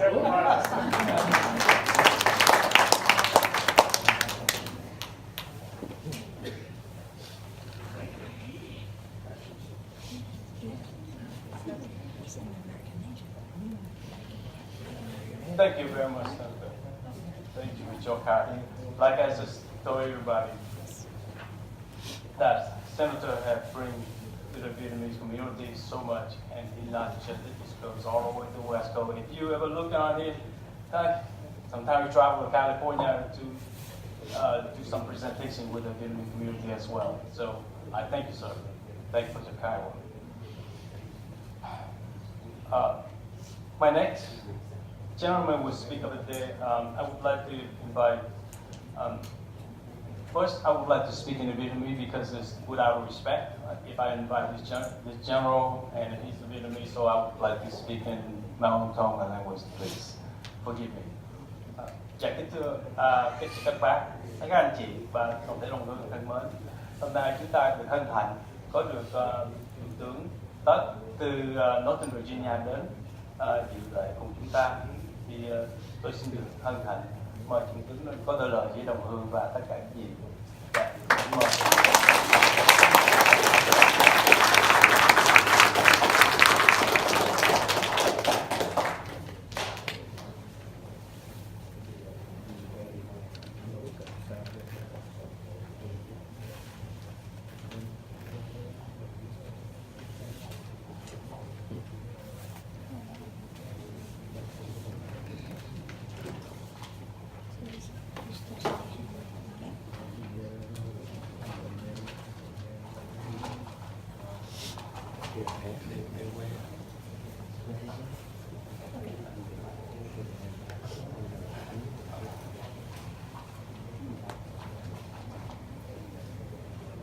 Kính thưa toàn thể quý vị, tôi rất là vinh hạnh được có mặt ở đây hôm nay.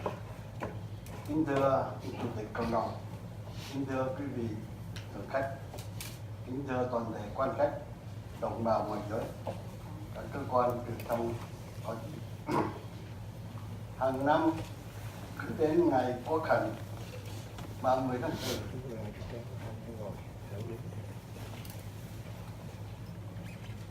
tất cả người Việt quốc gia đã trốn chạy khỏi Cộng sản Việt Nam, định cư trên khắp thế giới đều quy tụ lại để tưởng niệm những nạn nhân đã bỏ mình trên con đường đi tìm tự do, đồng thời để tố cáo tội ác của Đảng Cộng sản Việt Nam đối với đất nước và dân tộc Việt Nam chúng ta. Dưới chiêu bài bị bợm vì nhân giải phóng dân tộc, thống nhất đất nước, Cộng sản Việt Nam đã giết hàng vạn, hàng triệu người dân Việt Nam của cả hai miền Nam cũng như Bắc. Đảng Cộng sản Việt Nam có thực sự giải phóng miền Nam, thống nhất đất nước không? Xin khẳng định là không. Giải phóng thì phải đem lại những gì tốt đẹp hơn, xây dựng một xã hội tự do, dân chủ, nhân quyền, đưa đất nước đến cường thịnh, phồn vinh, tạo hạnh phúc cho toàn dân. Thống nhất ắt phải tạo đoàn kết dân tộc, hòa hợp hòa giải mọi người, mọi tầng lớp, mọi lòng chung sức, góp sức xây dựng đất nước. Đất nước Việt Nam ngày nay đã không hề có hai điều này. Sau đây tôi xin trình bày lại tất cả một số nhân vật cộng sản từ cấp nhỏ cho tới cấp lớn để quý vị thấy một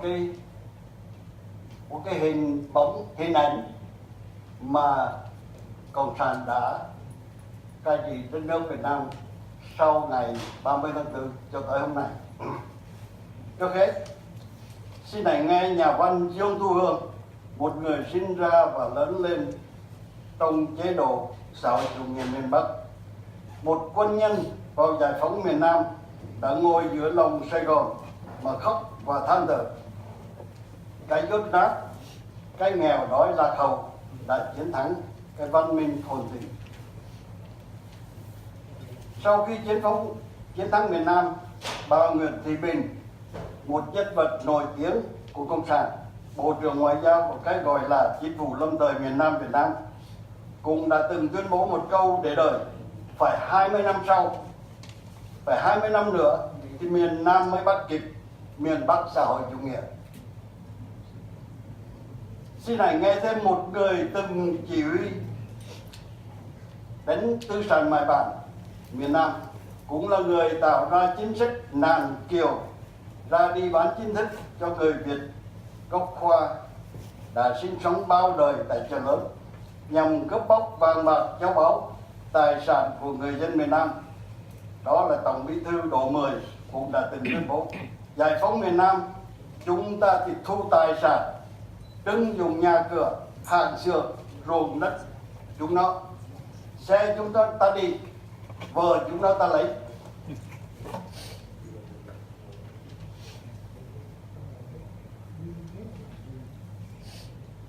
Còn chúng nó ta bắt làm nô lệ.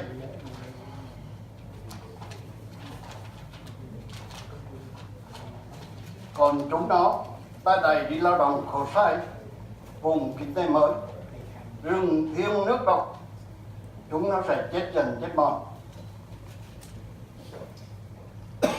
Nói tiếp tới này, sau đã hơn 40 năm, Tổng Bí thư Nguyễn Phú Trọng cùng phát biểu Tổng Bí thư Đảng Cộng sản phải là người miền Bắc. Kính thưa quý vị, ai đã từng ở lại Việt Nam sau ngày 30 tháng 4 75 cũng đều biết cả ngày lẫn đêm, hết ngày này đến tháng nọ, từng đoàn xe chất cao ngân cường trở ra miền Bắc diễn lời phẩm đủ mọi chủng loại cướp bóc trấn lột của miền Nam. Đây là giải phóng sao? Đây chính là một đoàn quân Viễn Chinh xâm lược, cướp nước, cướp của khảm hết. Còn thống nhất, đúng là thống nhất lãnh thổ, nhưng không thống nhất dân tộc. Bên thắng cuộc đã áp đặt một nền cai trị tàn bạo, bên thua cuộc là dân chúng miền Nam bị cai trị. Kính thưa quý vị, hôm nay Quân Thượng tướng Phạm Duy Tất, binh chủng Biệt động quân lực Việt Nam Cộng hòa, được vinh dự đứng trước quý vị. Tôi mặc lại bộ quân phục trên người với bao huy chương và huân chương mà quân đội chính phủ Hoa Kỳ đã trao tặng. Tôi vô cùng trân quý và hãnh diện. Đồng thời qua đó mong được gửi tới quý vị một thông điệp: quân lực Việt Nam Cộng hòa không hề thua cho quân đội Cộng sản Bắc Việt. Quân lực Việt Nam Cộng hòa không hề là một quân đội hèn nhát, nhu nhược, không dám chiến đấu như truyền thông báo chí đã từng áp đặt. Quân lực Việt Nam Cộng hòa đã hy sinh hàng trăm ngàn chiến sĩ khi cần sát cánh chiến đấu cùng những đơn vị ưu tú của quân đội Hoa Kỳ. Tôi xin bày tỏ sự ngưỡng mộ, lòng can đảm của những chiến sĩ Hoa Kỳ đã chiến đấu cho tự do của dân tộc Việt Nam. Dân tộc Việt Nam yêu chuộng tự do sẽ mãi mãi ghi ơn sự hy sinh của những chiến binh Hoa Kỳ trong cuộc chiến tranh chống Cộng sản tại Việt Nam. Tuy vậy, ngày 30 tháng 4 75, chúng tôi đã phải buông súng và chấp nhận thua cuộc. Tôi xin không nói thêm vì ai trong quý vị cũng đã biết được nguyên do thực sự dẫn đến sự kiện này. Biến cố 30 tháng 4 75 là một nỗi đau thương chỉ đổ ập lên người dân miền Nam Việt Nam. Nó là nỗi đau chung của toàn dân tộc Việt Nam. Chúng ta đã đánh mất một thể chế tự do, dân chủ, nhân bản và nhân quyền. Chúng ta đã đánh mất một đất nước cường thịnh. Đã 43 năm qua, thoạt nhìn như đất nước đã thống nhất, nhưng thực chất cả nước bị biến thành một trại tù khổng lồ để cho Cộng sản Việt Nam tha hồ chà đạp, đàn áp bóc lột, đưa Tổ quốc Việt Nam ngày càng lệ thuộc vào Trung Cộng. Không có độc lập thực sự, không có tự do, dân chủ nhân quyền, đất nước Việt Nam ngày càng tụt hậu, đứng vào hàng chót của thế giới. Quý vị đã không lấy làm ngạc nhiên tại sao người Việt quốc gia vẫn kiên trì đấu tranh mong xóa bỏ chủ nghĩa xã hội, xóa bỏ Đảng Cộng sản, độc tài toàn trị. Kính thưa quý vị, hẳn không lấy làm ngạc nhiên khi nhiều Việt Nam trẻ tuổi hôm nay dấn thân đứng lên nhận lãnh trách nhiệm thiêng liêng cao quý đó. Kính chúc quý vị những hậu duệ Việt Nam thành công trên con đường đấu tranh cho một nước Việt Nam độc lập, toàn vẹn lãnh thổ, tự do, dân chủ và nhân quyền. Xin kính chào quý vị.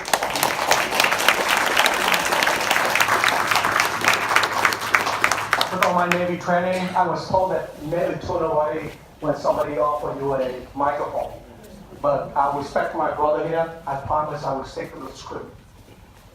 Mr. President of the community, distinguished guests, Vietnam veterans, community members, members of the press, members of the Vietnamese American Uniformed Service Association. Every year, on April 30th, also known as Black April, overseas Americans across the globe who escaped the communist regime gathered together to cry and remember the victims who have perished on their way in search of freedom. It's also to speak out against the crime committed by the communists of Vietnam. Using the banner of national unification, the Vietnamese communists killed millions of innocent Vietnamese on both sides, North and South. Did the communists really liberate South Vietnam and reunite the nation? This is definitely not. Liberation brings a better future and builds a free and democratic society. It also advances and enables the country to pursue prosperity, happiness for each and every citizen. Unification must unite the people, harmonize the society, and synergize the collective effort to rebuild the country. Vietnam has neither liberated nor unified. The renowned poet and former North Vietnamese soldier, Kim Thu Hương, who was born and raised in North Vietnam, participated in the final days of the offensive. Once the city was liberated, she sat in the middle of the street of Saigon, crying, and said the ignorant and uneducated North Vietnamese has liberated the wealthy, educated South Vietnamese. After defeating the South, Ms. Nguyễn Thị Bình, who was a former diplomat of the defunct National Liberation Front, declared it must take another 20 years for the South Vietnam to catch up with the North Vietnamese. Former Secretary General Đồng, who was the chief architect of the capital cleansing and official repatriation of ethnic Chinese policy, proclaimed by liberating the South, we confiscate their personal properties, lands, businesses. We seize their transportation and marry their wives.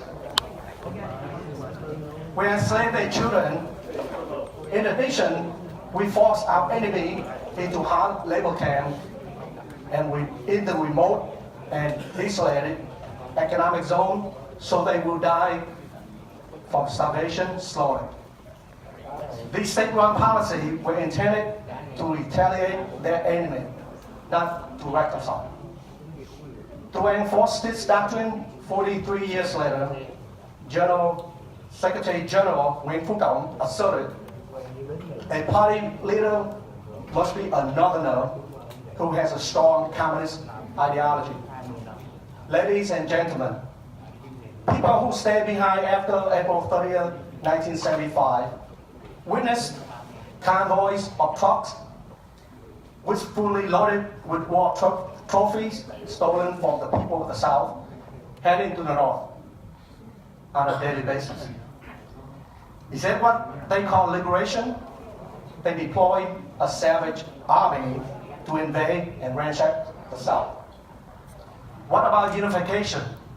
The country may be united by geography, but the people are far from being united and coexist in equality.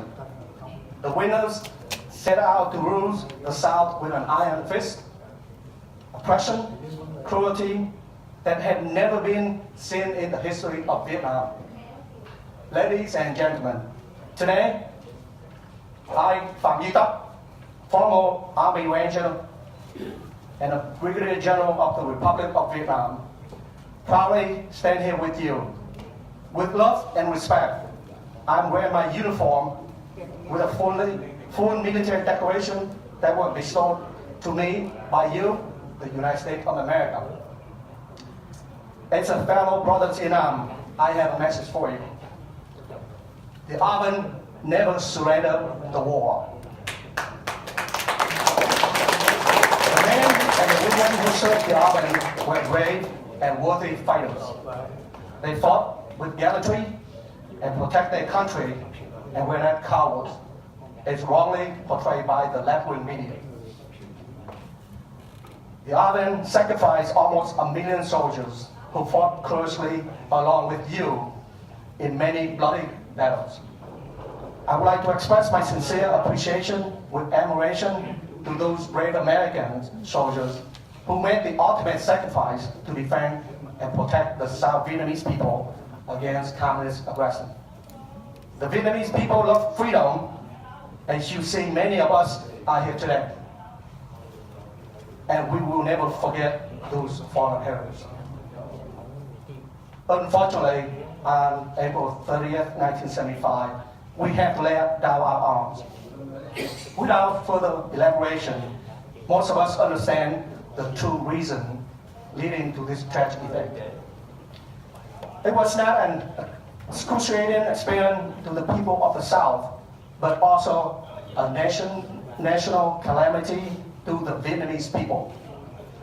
We have lost free and proud republic that stood for liberty, democracy, and humanity. We have lost a beautiful and prosperous country which have a long and rich history and culture. 43 years have gone by. At first glance, Vietnam may have been unified. However, in reality, the whole country has turned into a giant state prison. The authoritarian regime led by the Communist Party freely abuses and oppresses people who oppose their policy.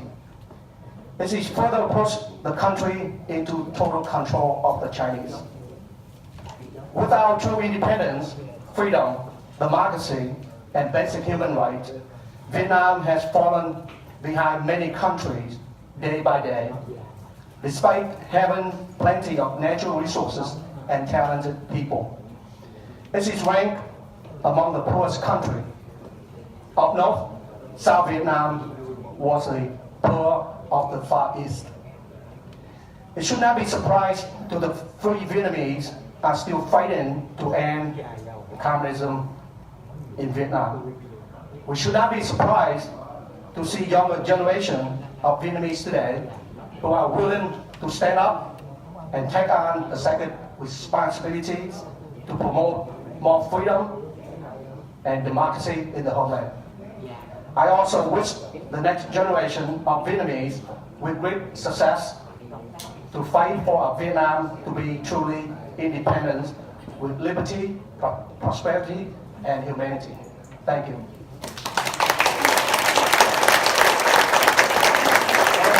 Like I said, since I have a microphone, General Phạm Duy Tắc was one of the 4 generals that was in prison for 17 years President Clinton went to Vietnam and said, if you don't shut down the prisons, we will not normalize relationship with Vietnam. General Todd and 3 other generals was the last 4 to let prison. There's only 2 of them alive today. Thank you, sir.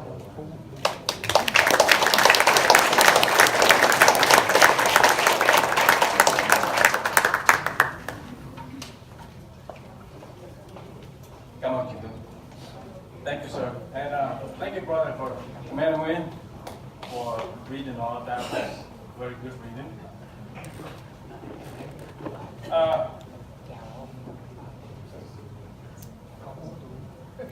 Can I see Mr. Galanti here?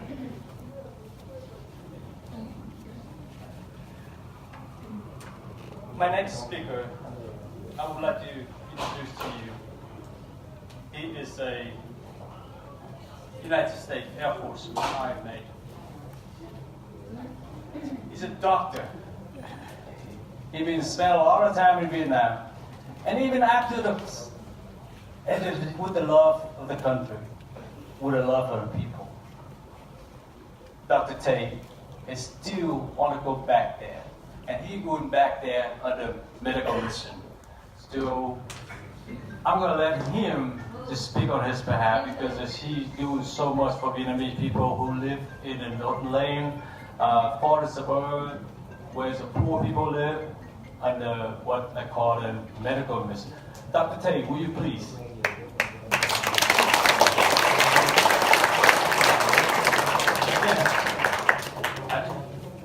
Dr. Tet is also the Vietnam vet, so back there in the U.S. Air Force.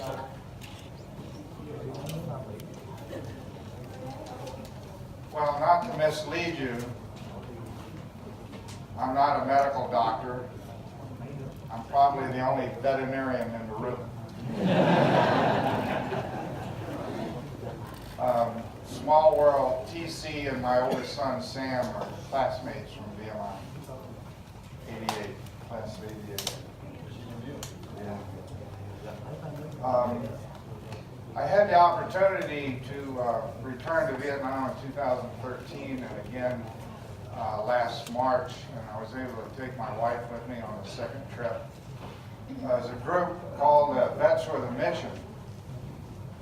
It started by a group of Vietnam veterans, and they've made trips to Vietnam 29 consecutive years now, serving the people of Vietnam, mostly in the areas around Da Nang and Hue. You talk about oppression. 2013, our in-country coordinator, Nguyen Van Chen, sought asylum in the United States. As a repercussion of that, Vets with a Mission were barred from performing our humanitarian services in the area of Da Nang. So we had to move to the areas around Hue. The Vietnamese government, though, did renew our humanitarian certificate for 5 years, but barred us from the Da Nang area. Well, last year, I want to just briefly, we had 3 teams go to Vietnam last year in succession. We had a group that's called Village Lifesavers, and these are emergency medical technicians and nurses, and we trained 38 local villagers in emergency first aid because they had no services in their village, and most of these villages are at least 2 hours away from definitive medical care. They also, the physician staff team trained 17 clinical staff in ultrasound diagnostics, emergency medicine, and suturing techniques. The 3 teams altogether treated 3,206 patients. We sponsored 2 heart procedures in country, We dispense medicine to these patients at a value of $17,000. We distributed 3,206 dental hygiene kits and performed 497 dental procedures.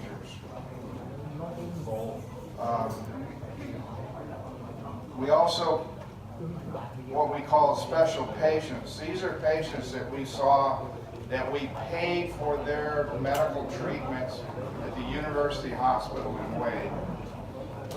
There were 66 of those, including 41 physical therapy patients who were given 9 wheelchairs, 17 walkers, 6 canes, 4 crutches, and a set of hearing aids. We also prescribed over 269 sets of eyeglasses, and we sponsored and paid for 2 cataract surgeries. We truly had an international team with us. Our ophthalmologist was a Korean who practices in Da Nang. One of our dentists is a native Chinese, trained in dentistry in Chinese, but now is an American citizen and practices in the United States.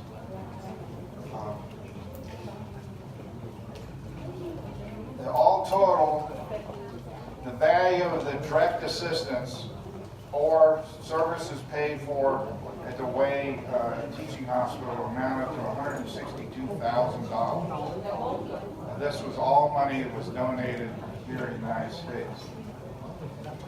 I want to briefly read to you what it means for Vietnam veterans to return to Vietnam on these medical missions. This is written by Roger L. Healy, U.S. Marine Corps, who served in the area of Da Nang.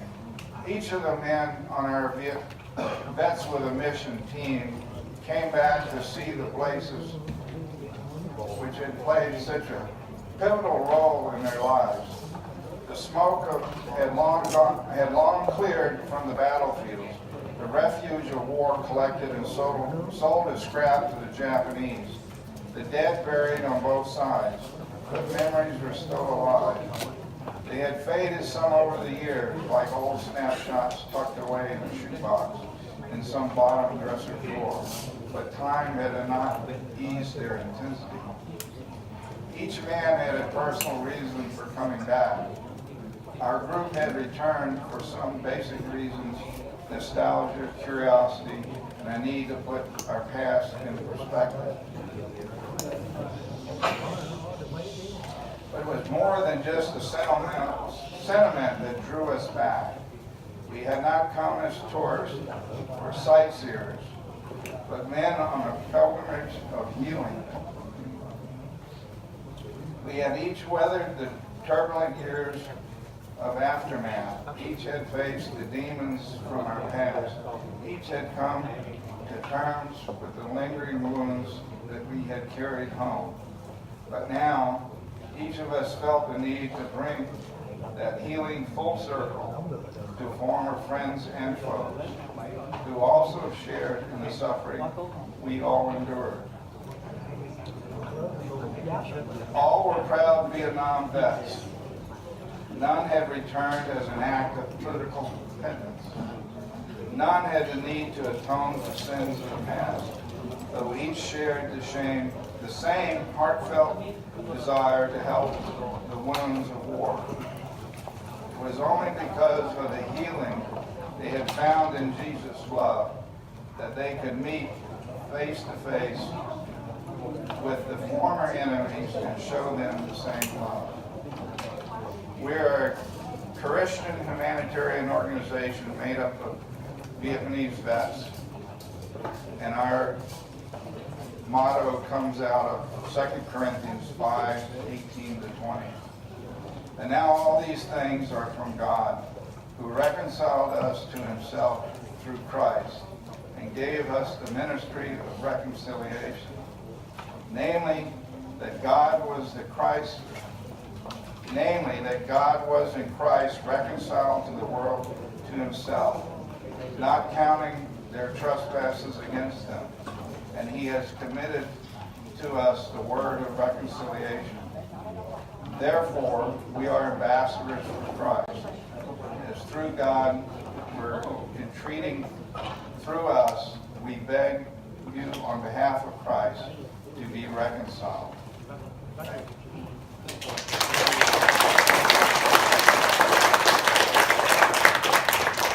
Thank you very much, Doc. And Dr. Tay had traveled the distance from Virginia Beach to. Ladies and gentlemen, since we sit here so long, and I've been told, for safety reasons, will you please, if you need to stand up and move around so that you won't get so locked up on it. Not you, Captain. You don't have to stand up. By the way, there is I was told there was 3 vehicles were parking illegally. Will you please move the vehicle, otherwise the police will move the vehicle for you. And 3 of those are the Lexus with the license number VLP 8321. The Honda Accord license number VEP 8063. And the Honda Civic XZS 8559. Would you please move before the police will move for you?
Tại 8 giờ sẽ lái xe được, ok.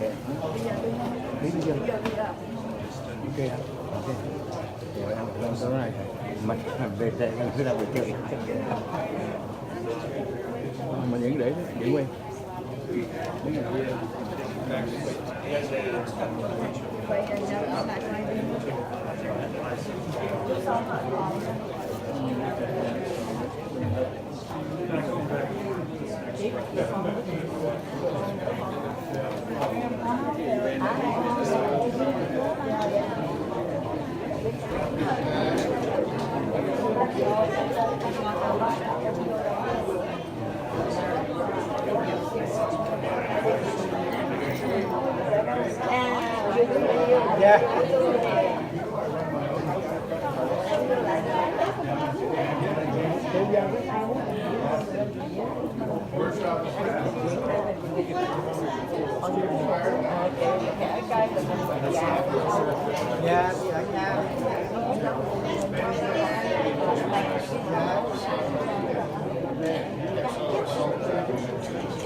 Cụ ba mang mấy cái bà.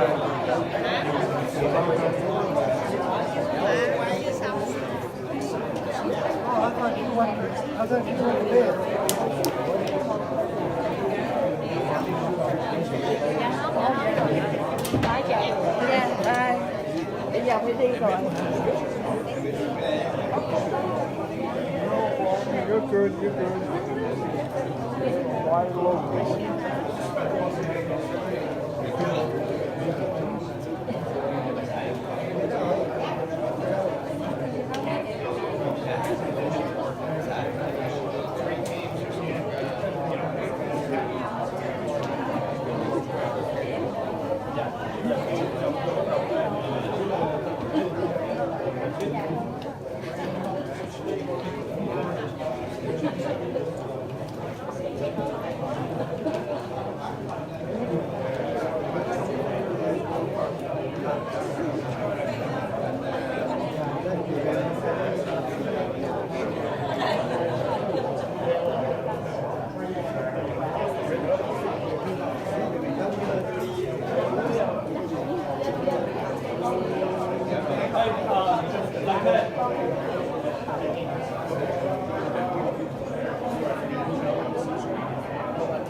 Hey,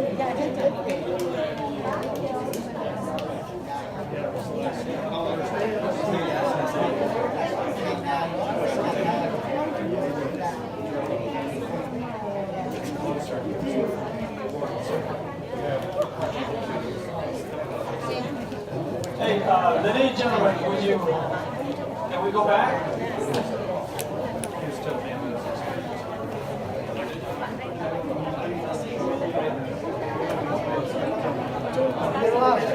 Okay.